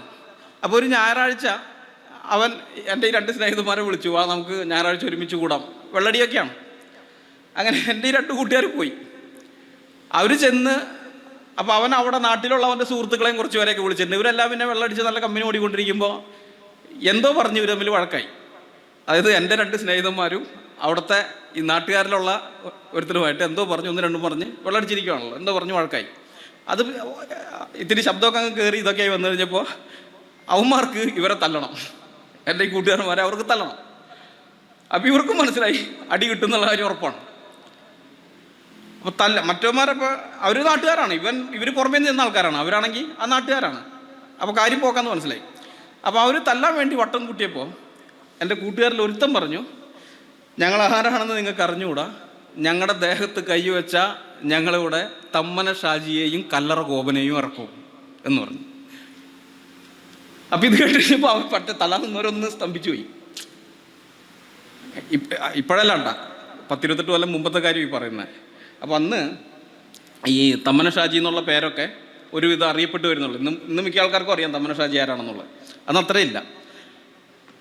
അപ്പോൾ അവരൊന്ന് സ്തംഭിച്ചു കഴിഞ്ഞപ്പോൾ ഇവൻ പിന്നെ ഡയലോഗ് അടിച്ചു കൊടുക്കുകയാണ്, നിങ്ങൾക്ക് വേണമെങ്കിൽ ഞങ്ങളെ തല്ലി കൈയും കാലൊക്കെ ഓടിക്കാൻ പറ്റിയെന്ന് വരും, പക്ഷേ ഞങ്ങൾ ആശുപത്രിയിൽ നിന്ന് ഇറങ്ങുന്നതിന് മുമ്പ് ഇവിടെ തമ്മന ഷാജിയും കല്ലറ ഗോപനും വരും, നിങ്ങളൊക്കെ വീട്ടിൽ സ്വസ്ഥമായിട്ട് കിടന്നുറങ്ങില്ല, വീട്ടിൽ കിടന്നുറങ്ങിയാലും അവർ വീട്ടിൽ കയറിയിട്ട് നിങ്ങളെ വെട്ടും എന്നൊക്കെ പറഞ്ഞപ്പോൾ അവർ പേടിച്ചു പോയി. അവർക്ക് ഇവരെ പരിചയമില്ലല്ലോ, ഇവരുടെ ജോലി എന്താണെന്നല്ല. ആ സമയത്തൊക്കെ പതുക്കെ കൊട്ടേഷൻ ടീമുകളൊക്കെ എറണാകുളത്തും തൃശ്ശൂരൊക്കെ തല പൊന്തിച്ച് വരുന്നൊരു സമയമാണ്. അപ്പോൾ അവർ പേടിച്ചവരൊന്നും ചെയ്തില്ല, ഇവർ ജീവനം കൊണ്ട് ഇവർ തിരിച്ചു പോരുകയും ചെയ്തു. അന്ന് വൈകുന്നേരം ഞങ്ങളിങ്ങനെ കൂട്ടുകാരന്മാരൊക്കെ ഒരുമിച്ച് ഇങ്ങനെ വർത്തമാനം പറഞ്ഞുകൊണ്ടിരിക്കുക. അപ്പോൾ അധികം പേര് വന്നിട്ടില്ല, ഞങ്ങൾ കുറച്ച് പേരേ ഉള്ളൂ. അപ്പോൾ ഇവർ രണ്ടുപേരും ഉണ്ട്. അതിൽ മറ്റവൻ പറയും, ഡയലോഗ് അടിച്ചോന്നല്ല, മറ്റവൻ പറയാണ്, ഇന്നിങ്ങനെ ഒരു സംഭവം ഉണ്ടായി, ഞാൻ വിചാരിച്ച് അടി കിട്ടുമെന്നാണ് വിചാരിച്ചത്, പക്ഷേ ഇവൻ ഡയലോഗ് അടിച്ച് രക്ഷപ്പെട്ട് എന്നിട്ട് അടിച്ച ഡയലോഗൊക്കെ പറഞ്ഞ് അഭിനയിച്ച് കാണിച്ചു, ഇങ്ങനെയൊക്കെ അവൻ ഡയലോഗ് അടിച്ചത്. അപ്പോൾ അത് ഞങ്ങളെല്ലാം ചിരിക്കുകയും ചെയ്തു. ചിരിച്ചു കഴിഞ്ഞപ്പോൾ ഒരുത്തും ചോദിച്ചാലടാ, ഈ തമ്മന ഷാജി എന്നുള്ളത് ഞാൻ കേട്ടിട്ടുണ്ട്, അത് എറണാകുളത്തെങ്ങാട്ടുള്ള ഒരു ഗുണ്ടയല്ലേ, ഇതാരാ ഈ കല്ലറ ഗോപൻ? അവൻ പറ, എനിക്കറിഞ്ഞൂടാ, ഞാൻ ആ പേര് കേട്ടിട്ടുണ്ട്, എൻ്റെ മൈൻഡിൽ അവിടെ ഉണ്ട്. അപ്പോൾ ഈ കല്ലറ എന്നൊക്കെ പറയുമ്പോൾ, കല്ലറ ഗോപൻ എന്നൊക്കെ പറയുമ്പോൾ ശവക്കല്ലറ എന്നൊക്കെ എനിക്ക് ആൾക്കാർക്ക് ഓർമ്മ വരിക. അപ്പോൾ എതിരാളിനെ ശവക്കല്ലറയിൽ തള്ളുന്ന ഗോപൻ വലിയ ഗുണ്ടയാണെന്നൊക്കെ വിചാരിച്ചോട്ടെന്ന് വെച്ചിട്ട് ഞാൻ അടിച്ചു വിട്ടാന്ന് പറഞ്ഞു. അപ്പോൾ പിന്നെ ഞങ്ങൾക്കും ഇതാ കേട്ടിട്ടുണ്ട് ഈ പേര്, ആരെ ഈ കല്ലറ ഗോപൻ. അപ്പോൾ പിന്നെ അത് കഴിഞ്ഞിട്ട് ഓരോ കൂട്ടുകാരന്മാരൊക്കെ ഒന്ന് പോയി, ചേട്ടാ നീ കല്ലറ ഗോപൻ എന്ന് കേട്ടിട്ടുണ്ട? അപ്പോൾ അങ്ങനെ വന്നപ്പോൾ ഒരുത്തം പറഞ്ഞാൽ, പാട്ടുകാരനല്ലേ, ഗായകനല്ലേ? ആ ശരിയാ ഗായകനാണ്. മറ്റോ ഡയലോഗ് അടിച്ച പറയാം, ശരിയാ ഗായകനാണ്, ഞാനിപ്പോഴാണ് ഓർത്തത്. അപ്പോൾ ഈ സംഭവം എന്താ വെച്ചാൽ, ഇപ്പം അദ്ദേഹം സംവിധായകൻ, മ്യൂസിക് ഡയറക്ടറൊക്കെ കൂടിയാണ്. അന്ന് അദ്ദേഹം ഗായകൻ മാത്രമേ ഉള്ളൂ. അപ്പം അന്ന് ഈ ദൂരദർശനിലും ഏഷ്യാനെറ്റിലൊക്കെ ഇടയ്ക്ക് ഇദ്ദേഹത്തിൻ്റെ ലളിതഗാനങ്ങൾ വരും, കല്ലറ ഗോപൻ്റെ ലളിതഗാനം. അപ്പോൾ ആ ലളിതഗാനം വരുമ്പോൾ സ്ക്രീനിൽ ഇങ്ങനെ എഴുതി കാണിക്കും, ഗായകൻ കല്ലറ ഗോപൻ അടിയിൽ. അതിൻ്റെ എഴുത്തുകാരനെ ഒക്കെ പറയുമല്ലോ, ഗാനരചയിതാവ് അതൊക്കെ എഴുതി കാണിക്കുന്നതിനിടയിൽ ഈ കല്ലറ ഗോപൻ എഴുതി കാണിക്കുന്നതുകൊണ്ട് ഇവൻ ഇതെപ്പോഴോ ശ്രദ്ധിച്ചിട്ടുണ്ട്, ഇവൻ്റെ മൈൻഡിൽ ഈ പേരും ഉണ്ട്. ആ സമയത്ത് രക്ഷപ്പെടാൻ വേണ്ടി ഇവൻ അടിച്ചതാണ്. അപ്പോൾ സംഗതി നിങ്ങൾക്ക് മനസ്സിലായ അതേ തന്ത്രമാണ്. ആ പരിപാടിയാണ് ഇപ്പം ഇവിടെ രാജഗോപാൽ വാഗ്ദാനം എടുത്തിരിക്കുന്നത്. വിനിൽ പോൾ എന്ന എസ്റ്റാബ്ലിഷ്ഡ് ആയ ഒരു ചരിത്രകാരൻ്റെ പേരിനൊപ്പം ഒരു ഇതുമില്ലാത്ത, അതായത് അങ്ങനെ ഒരാളേ ഇല്ല, പന്മന രാമൻ നായർ എന്ന് പറഞ്ഞിട്ട് ഒരാൾ അങ്ങനത്തെ ചരിത്രകാരനേ ഇല്ല, ചുമ്മാ പേരടിച്ചു വിടുകയാണ്. അപ്പം ഇതുപോലെയുള്ള ലോജിക്കൽ ഫാലസികളാണ് ഇവർ. ഞാൻ പറഞ്ഞില്ലേ, നമ്മുടെയൊക്കെ മനസ്സിലുള്ള ധാരണ യുക്തിവാദി എന്ന് ഇവർ സ്വയം അങ്ങ് പറഞ്ഞുകൊണ്ടിരിക്കുമ്പോൾ ഇവർ വലിയ യുക്തിവാദികളാണെന്നാണ് നമ്മുടെ ചിന്ത. പക്ഷെ അങ്ങനെയൊന്നുമല്ല. യുക്തി എന്ന് പറയുന്ന സാധനമൊന്നും ഇവരുടെ അയലത്ത് കൂടി പോയിട്ടില്ല. ഇതുപോലെയുള്ള പരിപാടികളാണ് ഇവർ ചെയ്യുന്നത്. അപ്പോൾ ഇവരെയൊക്കെ യുക്തിവാദികൾ എന്ന് വിളിക്കുന്നത് തന്നെ യുക്തിബോധത്തിന് അപമാനമാണ്. അതിന് വിളിക്കരുത്. അവരൊക്കെ നിരീശ്വരവാദികൾ എന്ന് മാത്രം വിളിച്ചാൽ മതി, യുക്തിവാദി എന്നും വിളിക്കരുത്. രേഖകൾ സഹിതം എന്തിനു മുണ്ടക്കയത്ത്, എന്തിന് കോട്ടയത്തെ ഹെൻറി ബേക്കർ ജൂനിയറും സീനിയറും കാണിച്ച വൃത്തികേടുകൾ നീ എന്നെ പറയും. കേരളത്തിലെ പറയ പുലയ സമുദായങ്ങള് അവർ പേടിച്ചോടി, തെക്കൻ കേരളത്തിൽ നിന്ന് പേടിച്ചോടി മുണ്ടക്കയത്ത് വന്നിട്ട് അവരുടെ പുറകെ വന്ന് അവരെ അടിമകളാക്കി, അവരുടെ കൈയും കാലും കെട്ടി ഇട്ടുകൊണ്ട് തന്നെ തോട്ടങ്ങളിൽ പണിയെടുപ്പിച്ചത് ഇതേ ഹെൻറി ജൂനിയറും സീനിയറുമായിരുന്നു എന്നും അവർക്ക് വേണ്ടി പഠിത്ത വീട് എന്ന് പറഞ്ഞ് CMS കോളേജ് ഉണ്ടാക്കിയിട്ട് 4ാം ക്ലാസ്സിന് അപ്പുറത്തേക്ക് ഒരു പുലിയക്കുട്ടിയും പഠിക്കാൻ പാടില്ല എന്ന് പറഞ്ഞ ആളാണ് ഹെൻറി എന്ന് നിങ്ങൾ പഠിക്കണം. നിങ്ങൾ വേണമെങ്കിൽ അതിന്റെ ധാരാളം പുസ്തകങ്ങൾ മലയാളം ഇംഗ്ലീഷുണ്ട്. നിങ്ങൾ നായർ മേധാവിയോ റോബിൻ ജെഫ്രിയുടെ പുസ്തകം മാത്രം വായിക്കൂ, അല്ലെങ്കിൽ ദന്തസിംഹാസന്റെ പുസ്തകം വായിക്കൂ. മലയാളത്തിൽ ധാരാളം പുതിയ കൃതികൾ ഇറങ്ങി, പുതിയത് വായിക്കണം. അടിമത്തം കേരളത്തിൽ സ്ഥാപിച്ചെടുത്തതിൽ ക്രൈസ്തവ മിഷണറിമാർക്കുള്ള പങ്ക് വിനിൽ പോളിനെ പോലെ, അല്ലെങ്കിൽ സണ്ണി കബിക്കാടിനെ പോലെ, അല്ലെങ്കിൽ സനൽകുമാറിനെ പോലുള്ള ആളുകൾ ഇന്ന് പുറത്തു കൊണ്ടുവന്നിട്ടുണ്ട്. ഇത് പഠിക്കാതെ ക്രിസ്ത്യൻ നാമധാരികളെല്ലാം കേരളത്തില് ചെയ്യുന്ന അങ്ങനെയല്ല. അദ്ദേഹം പറയേണ്ടിയിരുന്നത് കേരളത്തിൽ സുവിശേഷകന്മാർ 100 കണക്കിന് വന്നിരുന്നെങ്കിൽ പോലും. അപ്പൊ ഈ ക്ലിപ്പ് ഇത് കേട്ട് കഴിഞ്ഞപ്പോൾ എനിക്ക് മനസ്സിലായത്, ഇദ്ദേഹത്തിന് കേരളത്തിലെ അടിമത്തത്തെക്കുറിച്ച്, കേരളത്തിലുണ്ടായിരുന്ന അടിമത്തത്തെക്കുറിച്ച് യാതൊരു അറിവുമില്ല. ഈ പറഞ്ഞ പുസ്തകങ്ങളൊന്നും ഇദ്ദേഹം വായിച്ചിട്ടുമില്ല. നമ്മളിപ്പോൾ കേട്ട ക്ലിപ്പിൽ ഉള്ളതെല്ലാം നുണയാണ്. മറ്റേതിൽ ഒരെണ്ണമെങ്കിലും ഇത്തിരി സത്യം എന്ന് പറയാനുണ്ട്. ഒരു പള്ളിയിൽ അങ്ങനെ ചെയ്തിരുന്നു. ഇദ്ദേഹം ഹാസ്റ്റി ജനറലൈസേഷനാണ് ഉപയോഗിച്ചിരുന്നതെങ്കിൽ പോലും ഒരു പള്ളിയെങ്കിലും അങ്ങനെ ചെയ്തെന്ന് പറയാം. പക്ഷെ ഇപ്പം ഈ പറഞ്ഞ ക്ലിപ്പിനകത്തുള്ള ഒരെണ്ണം പോലും സത്യമല്ല, എല്ലാം നുണയാണ്. ഇദ്ദേഹം പറഞ്ഞ ഡോക്ടർ വിനിൽ പോൾ ഞങ്ങളിൽ പലരുടെയും സുഹൃത്താണ്. ഞങ്ങളിൽ പല ആളുകളുടെയും സുഹൃത്താണ്. സാക്ഷിയുടെ വേദികളിൽ ഇത്തരം സദസ്സുകളിലൊക്കെ അദ്ദേഹം അടിമത്തത്തെക്കുറിച്ചൊക്കെ മിഷണറിമാർ ചെയ്ത കാര്യങ്ങളെക്കുറിച്ചൊക്കെ സംസാരിക്കാറുള്ളതാണ്. ആഹാരത്തിൻ്റെ രാഷ്ട്രീയം എന്ന് പറയുന്ന എൻ്റെ പുസ്തകത്തിന് അവതാരിക എഴുതിയതും ഈ വിനിൽ പോൾ തന്നെയാണ്. അപ്പോൾ അദ്ദേഹവുമായിട്ടുള്ള സംഭാഷണങ്ങളിൽ നിന്ന് എനിക്ക് മനസ്സിലായിട്ടുള്ളൊരു കാര്യമുണ്ട്. അദ്ദേഹം വളരെയധികം ബഹുമാനിക്കുന്ന കുറച്ച് മിഷണറിമാരുണ്ട്. എല്ലാ മിഷണറിമാരോടും അദ്ദേഹത്തിന് ബഹുമാനമുണ്ട്. എന്നാൽ അതിനകത്ത് തന്നെ പ്രത്യേകമായ ആദരവ് അദ്ദേഹം കാണിക്കുന്ന ചില മിഷണറിമാരുണ്ട്. അപ്പോൾ അതിൽ രണ്ടുപേര് ഈ ഹെൻറി ബേക്കർ ജൂനിയറും ഹെൻറി ബേക്കർ സീനിയറുമാണ്. അത്ര അധികം അദ്ദേഹം ബഹുമാനിക്കുന്ന ആദരിക്കുന്ന ആ മിഷണറിമാരെ കുറിച്ചുള്ള കളവ് പറയാൻ രാജഗോപാൽ വാകത്താൻ ഉപയോഗിച്ചിരിക്കുന്നത് ഇതേ വിനിൽ പോളിൻ്റെ പേരാണ്. ഈ ഹെൻറി ബേക്കർമാരോട് വിനിൽ പോളിന് വളരെ ആദരവുണ്ടെന്ന് ഞാൻ വെറുതെ പറയുന്നതല്ല, ഞാനത് തെളിവുണ്ട്. അതായത് ഈ കേരളത്തിലെ മൃഗയാവിനോദങ്ങളെ മുൻനിർത്തി അധിനിവേശ കേരളത്തിൻ്റെ പാരിസ്ഥിതിക ചരിത്രം ചർച്ച ചെയ്യുന്ന വിനിൽ പോളിൻ്റെ ഒരു ഗവേഷണ കൃതിയാണിത്. കേരളത്തിൻ്റെ നായാട്ട് ചരിത്രം. അപ്പോൾ ഒന്ന് ആഗോളതലത്തിലുള്ള നായാട്ടിനെ കുറിച്ച് പറയുന്നുണ്ട്. അത് കഴിഞ്ഞിട്ട് അദ്ദേഹം കേരളത്തിലേക്ക് വരുമ്പോൾ കേരളത്തിൽ നാട്ടുരാജാക്കന്മാരുടെ നായാട്ടുകൾ, പിന്നെ ബ്രിട്ടീഷുകാരുടെ നായാട്ടുകൾ, അപ്പോൾ അവിടെയുള്ള ജനങ്ങളുടെ ജീവിതം, അതിനോടൊപ്പം തന്നെ മിഷണറിമാരെ കുറിച്ചുള്ള കാര്യങ്ങൾ, ഇതെല്ലാം ഇതിനകത്ത് വരുന്നുണ്ട്. അപ്പോൾ ഈ പുസ്തകം വിനിൽ പോൾ സമർപ്പിച്ചിരിക്കുന്ന ആർക്കാണെന്നറിയാമോ? ഇദ്ദേഹം ഈ പുസ്തകം സമർപ്പിച്ചിരിക്കുന്നത്, നിങ്ങൾക്ക് ഇവിടെ വായിക്കാൻ പ്രയാസമാണ്, ഞാനത് അവിടെ ഇട്ടിട്ടുണ്ട്, അവിടെ കാണും. കിഴക്കൻ മേഖലയിൽ മറ്റൊരു ജീവിതം സാധ്യമാക്കിയ ഹെൻറി ബേക്കർ ജൂനിയറിനാണ് ഈ പുസ്തകം അദ്ദേഹം സമർപ്പിച്ചിരിക്കുന്നത്. മനസ്സിലായോ? അതായത് അത്രമാത്രം ആദരവ് അദ്ദേഹത്തിന് ഹെൻറി ബേക്കർ ജൂനിയറിനോടുണ്ട്. അങ്ങനെയുള്ള ഒരാളെ കുറിച്ചാണ് ഈ രാജഗോപാൽ വാകത്താനം പറയുന്നത്. കേരളത്തിലെ പറയ സമുദായങ്ങളിൽപ്പെട്ട ആൾക്കാർ തെക്കൻ കേരളത്തിൽ നിന്ന് പേടിച്ചോടി മുണ്ടക്കയത്ത് വന്നപ്പോൾ അവരെ കയ്യും കാലമൊക്കെ കൂട്ടിക്കെട്ടി അടിമകളാക്കി തോട്ടത്തിൽ പണിയെടുപ്പിച്ചിരുന്ന ആൾക്കാരാണ് ഹെൻറി ബേക്കർ ജൂനിയറും സീനിയറും എന്ന് വിനിൽ പോൾ എഴുതിയിട്ടുണ്ടെന്ന്. വിനിൽ പോളിൻ്റെ ഏത് പുസ്തകത്തിലാണ്, ഞങ്ങൾക്ക് രാജഗോപാൽ വാകത്താനത്തോട് ചോദിക്കാനുള്ള ചോദ്യം ഇതാണ്, വിനിൽ പോളിൻ്റെ ഏത് പുസ്തകത്തിലാണ് ഇങ്ങനൊരു കാര്യം എഴുതിയിട്ടുള്ളത്?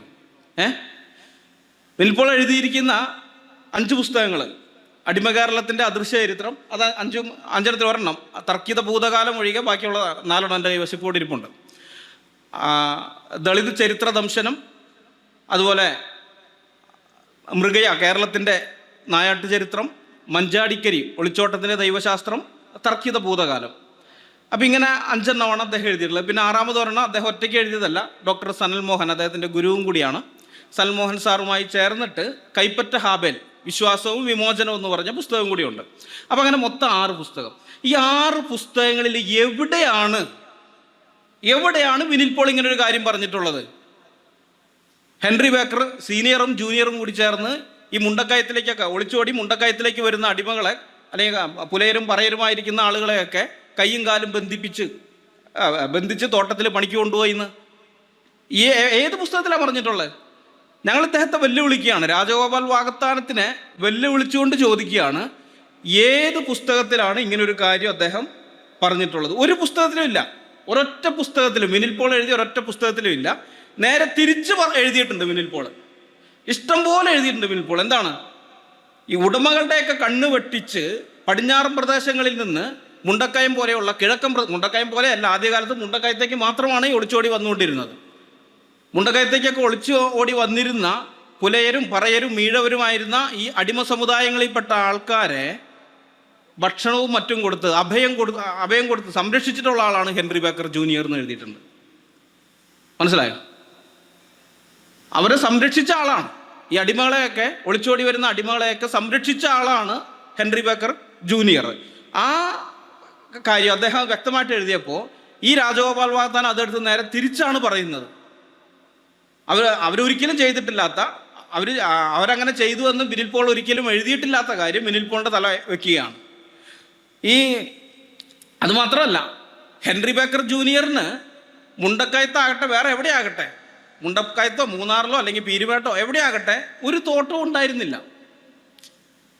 അദ്ദേഹത്തിന് തോട്ടം ഉണ്ടായാലല്ല അദ്ദേഹം ഇങ്ങനെ കൊണ്ടുപോയിട്ട് അവരെ തോട്ടത്തിൽ പണിയെടുപ്പിക്കേണ്ട കാര്യമില്ല. അദ്ദേഹത്തിന് തോട്ടമില്ല. അത് വിൽപ്പോൾ എഴുതിയിട്ടുണ്ട്. ഈ മൃഗയ എന്ന് പറയുന്ന പുസ്തകത്തിൽ 127 പേജിൽ തിരുവിതാംകൂറിലെ കിഴക്കൻ മേഖലയിൽ ഹെൻറി ബേക്കർ ജൂനിയനും അനുജനായ ജോർജ് ബേക്കറും നടത്തിയ ഇടപെടലുകളുടെ ചുവട് പിടിച്ചുകൊണ്ടാണ് ജോൺ ഡാനിയൽ മൺറോ, ഈ ജോൺ ഡാനിയൽ മൺറോ ആണ് കണ്ണൻ ദേവൻ കുന്നുകളൊക്കെ മലകളൊക്കെ വിലയ്ക്ക് വാങ്ങിയിട്ട് കണ്ണൻ ദേവൻ തേയിലുണ്ടല്ലോ അതിൻ്റെയൊക്കെ അവിടെ തോട്ടമൊക്കെ ഉണ്ടാക്കുന്ന ഈ ജോൺ ഡാനിയൽ മൺറോ ആണ്.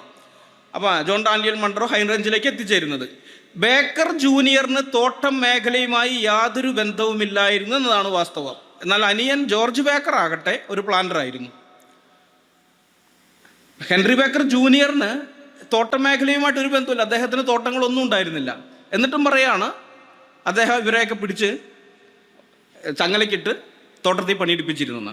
ഇനി അദ്ദേഹത്തിൻ്റെ അപ്പൻ ഹെൻറി ബേക്കർ സീനിയർ ആണെങ്കിൽ ആ പ്രദേശത്തേക്ക് വന്നിട്ടില്ലെന്നല്ല, വന്നിരുന്നു. ഹെൻറി ബേക്കർ ജൂനിയർ അവിടെ വന്ന് മലയാരയന്മാരുടെ ഇടയിൽ പ്രവർത്തനം ആരംഭിച്ചു. ആ മലയാരയ മിഷൻ മുന്നോട്ട് പോയപ്പോൾ ഒരിക്കൽ ആ മിഷൻ്റെ പ്രവർത്തനം കാണാനായിട്ട് വന്നിരുന്നു. അത്രയേ ഉള്ളൂ. അതല്ലാതെ അദ്ദേഹത്തിനും അവിടെ പ്രത്യേകിച്ചൊരു റോളും ഇല്ല. അപ്പോൾ അവർ ചെയ്യാത്ത കാര്യം വെറുതെ അടിച്ചുവിടുകയാണ്, നുണ പറയുകയാണ്.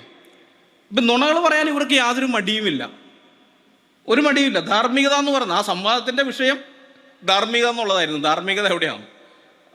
നമ്മൾ സംവാദം പോലും നടത്തണ്ട, ഇതിനെ തന്നെ തെളിയുന്നുണ്ട്. കാരണം നുണ പറയാൻ ഒരു മടിയുമില്ല. അതും പിടിക്കപ്പെടുന്ന നുണകൾ ചിന്തിച്ചു നോക്കണം. കാരണം പുസ്തകങ്ങളിൽ എഴുതിയിട്ടുണ്ടെന്നൊക്കെ പറയുമ്പോൾ എഴുതിയതിന് കാണിച്ചു തരണ്ടേ? ഇത്രാമത്തെ പേജ് കാണിക്കാനില്ല. അപ്പോൾ പിടിക്കപ്പെടുമെന്ന അറിയാവുന്ന കാര്യമായിട്ട് പോലും ഒരു ഭയവുമില്ലാതെ നുണ പറയുകയാണ്. ഇനി ഇദ്ദേഹം ഈ പറയുന്നത് മുണ്ടക്കയത്തേക്ക് ഓടി വന്നതൊക്കെ പറയുമ്പോൾ ഇത് കേൾക്കുമ്പോൾ നമ്മുടെ മനസ്സിലുള്ള ചിന്ത ഇപ്പോഴത്തെ മുണ്ടക്കയമാണ്. ഇപ്പം മുണ്ടക്കയം സിറ്റിയാണല്ലോ, അപ്പോൾ അവിടേക്ക് ഓടി വന്നു എന്ന് അങ്ങനെ ചിന്തിക്കുന്നത്. പക്ഷേ നമ്മൾ മനസ്സിലാക്കണം, ഈ ഹെൻറി ബേക്കർ സീനിയറിൻ്റെ കാലഘട്ടത്തിൽ അദ്ദേഹം അവിടെ വന്നിട്ടില്ല. അദ്ദേഹം കോട്ടയത്ത് പ്രവർത്തിക്കുന്ന സമയത്ത് മുണ്ടക്കയം എന്ന് പറയുന്ന സ്ഥലമില്ല, അങ്ങനൊരു സ്ഥലമില്ല. ഇനി അദ്ദേഹത്തിൻ്റെ മകൻ ഹെൻറി ബേക്കർ ജൂനിയർ അവിടെ പ്രവർത്തിക്കാൻ വരുന്ന സമയത്ത് മുണ്ടക്കയം എന്ന് പറയുന്നൊരു സ്ഥലമില്ല, കാട് മാത്രമാണ്, വെറും കാടാണ്. ഇപ്പോൾ നിങ്ങൾക്ക് മനസ്സിലാവും, കുടിയാമ്പലയാണല്ലോ, കിഴക്ക് പോയി കഴിഞ്ഞാൽ കാടാണ്, അവിടെ കർണാടക വനമാണ്.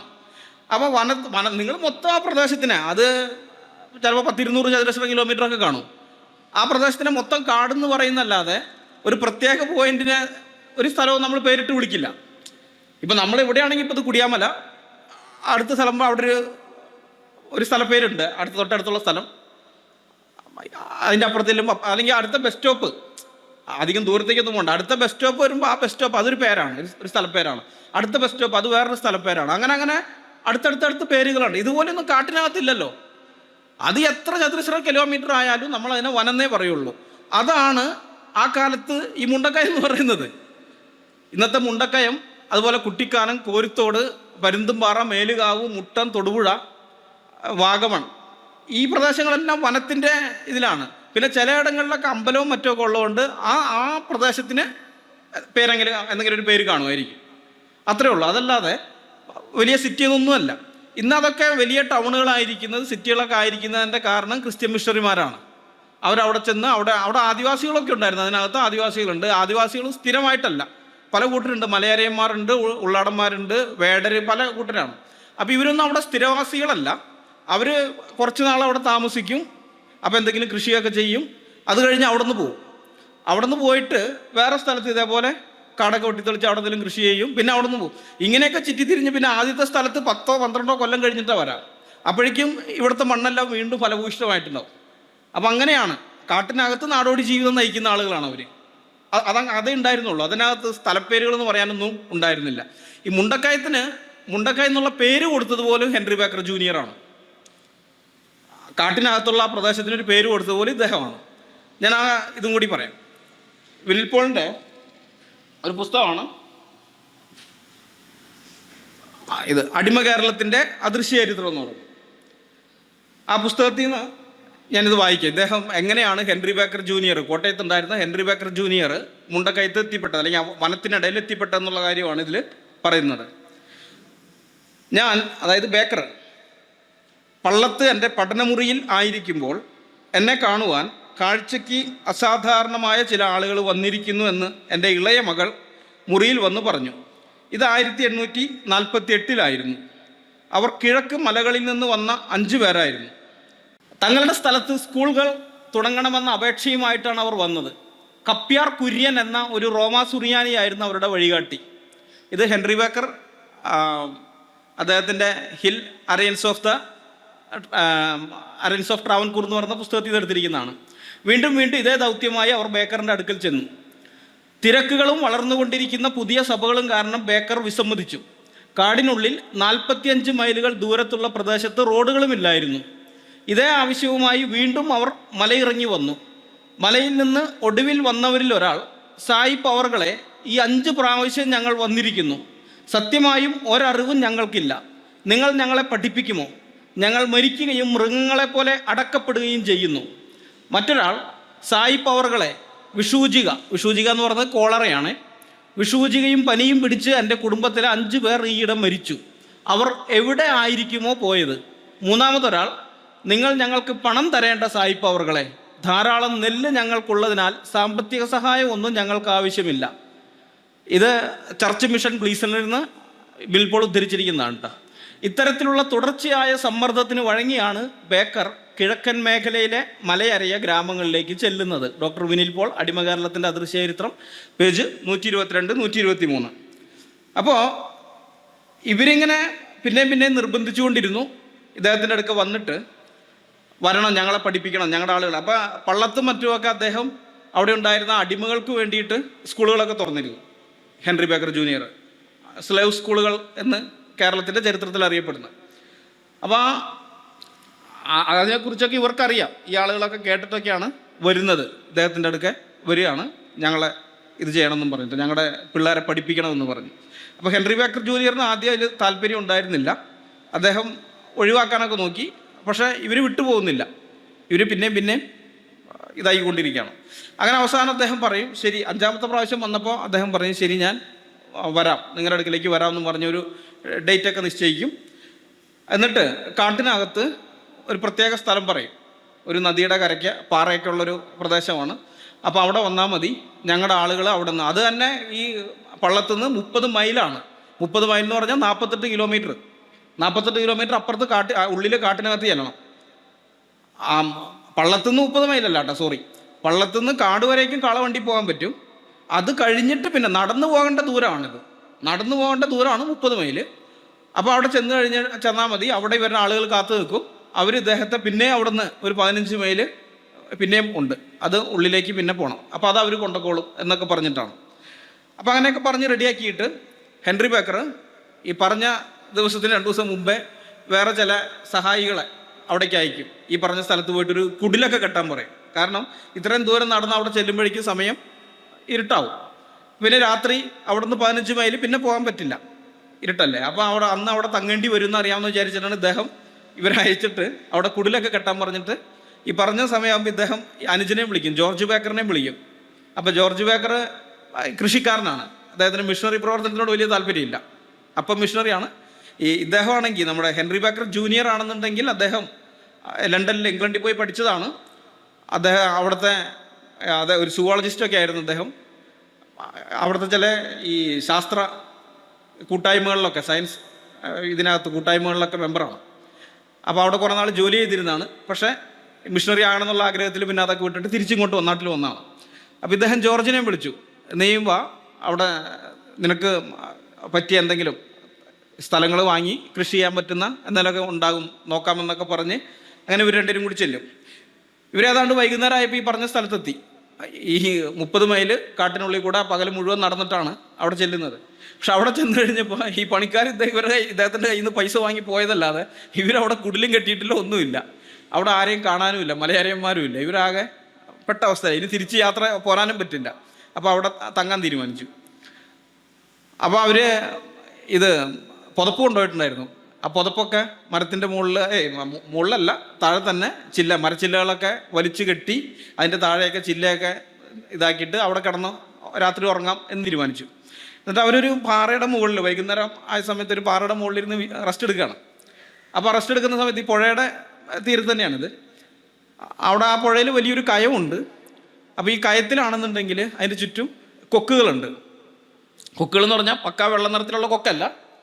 ഇപ്പോൾ നമുക്ക് പരിചയമുള്ളത് ഇങ്ങനത്തെ കൊക്കല്ല, വെള്ള നിറത്തിലുള്ളത്. വേറെ ഈ തലയുടെ ഭാഗത്ത് ഇത്തിരി ഓറഞ്ച് കലർന്ന ഇതിലുള്ള അങ്ങനത്തെ കണ്ടിട്ടുണ്ടല്ലോ നിങ്ങൾ, ഓറഞ്ച് കലർന്നിട്ടുള്ളൊരു നിറമാണ്.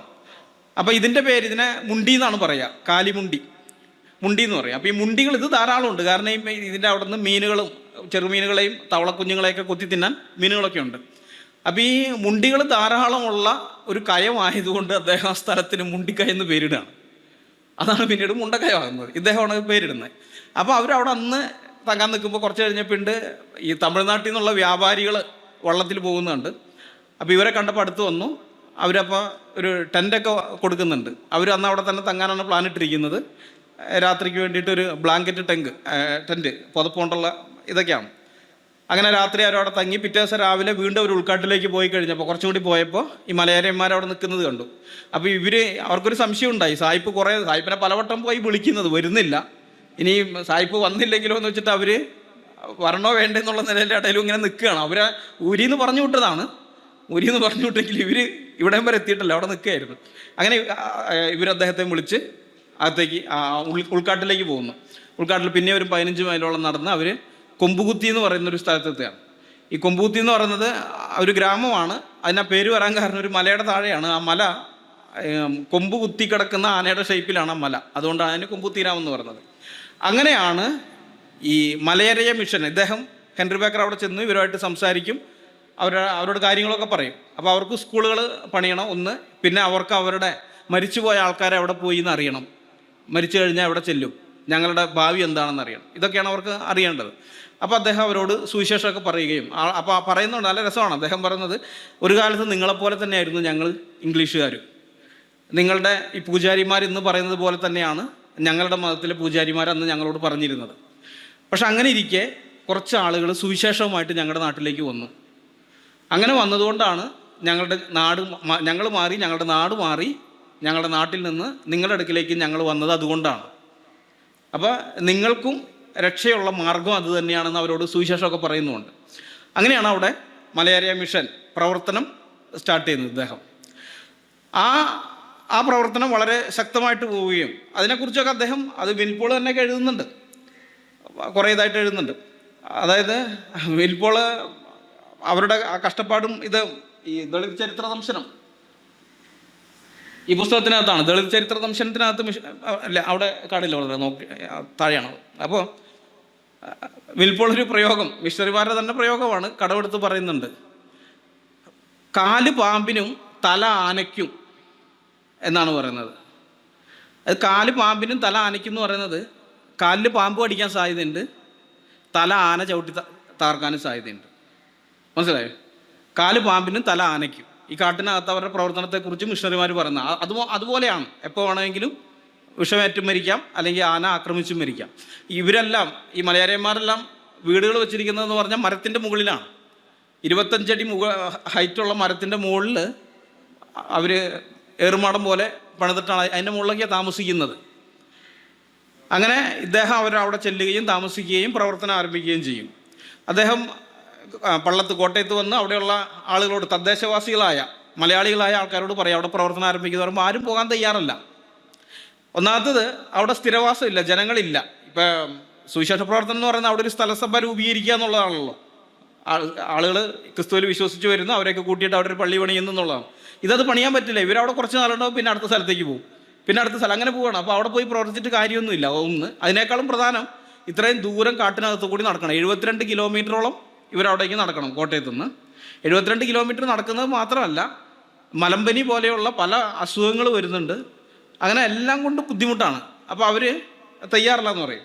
അപ്പോൾ ഹെൻറി ബേക്കർ ജൂനിയർ അവരോടൊരു ചോദ്യം ചോദിക്കുന്നത്, അവർ പറഞ്ഞു ഞങ്ങൾ ഇത്രയും ദൂരം 72 കിലോമീറ്ററോളം ഞങ്ങൾ 48 മൈൽ എന്ന് പറയുന്നത്, 48 മൈൽ ഞങ്ങൾ കാട്ടിനുള്ളിൽ കൂടെ നടക്കണം എന്ന് പറഞ്ഞപ്പോൾ ഹെൻറി ബേക്കർ പറയാണ്, ഞങ്ങൾ 10,000 മൈൽ അപ്പുറത്തു നിന്നാണ് ഇങ്ങോട്ടേക്ക് വന്നത് നിങ്ങളോട് സുവിശേഷം പറയാം. ഞങ്ങൾ വെള്ളക്കാർ അല്ലെങ്കിൽ ബ്രിട്ടീഷുകാർ കടലൊക്കെ കടന്ന് 10,000-കണക്കിന് മൈൽ അപ്പുറത്ത് നിന്ന് നിങ്ങളുടെ അടുത്തേക്ക് സുവിശേഷം പറയാൻ വന്നു. നിങ്ങൾക്ക് നിങ്ങളുടെ സഹോദരന്മാരോട് സുവിശേഷം പറയാൻ 48 മൈൽ പോകാൻ പറ്റില്ല അല്ലേ എന്ന് ചോദിച്ചു. അപ്പോൾ ആ ചോദ്യം പലരെയും സ്വാധീനിച്ചു. അങ്ങനെ അവിടെ മിഷൻ പ്രവർത്തനമൊക്കെ ആരംഭിക്കുകയാണ്. മിഷൻ പ്രവർത്തനം ആരംഭിച്ചു കഴിഞ്ഞതിന് ശേഷമുള്ളത് ഞാൻ അടുത്ത സെഷനിൽ പറയാം.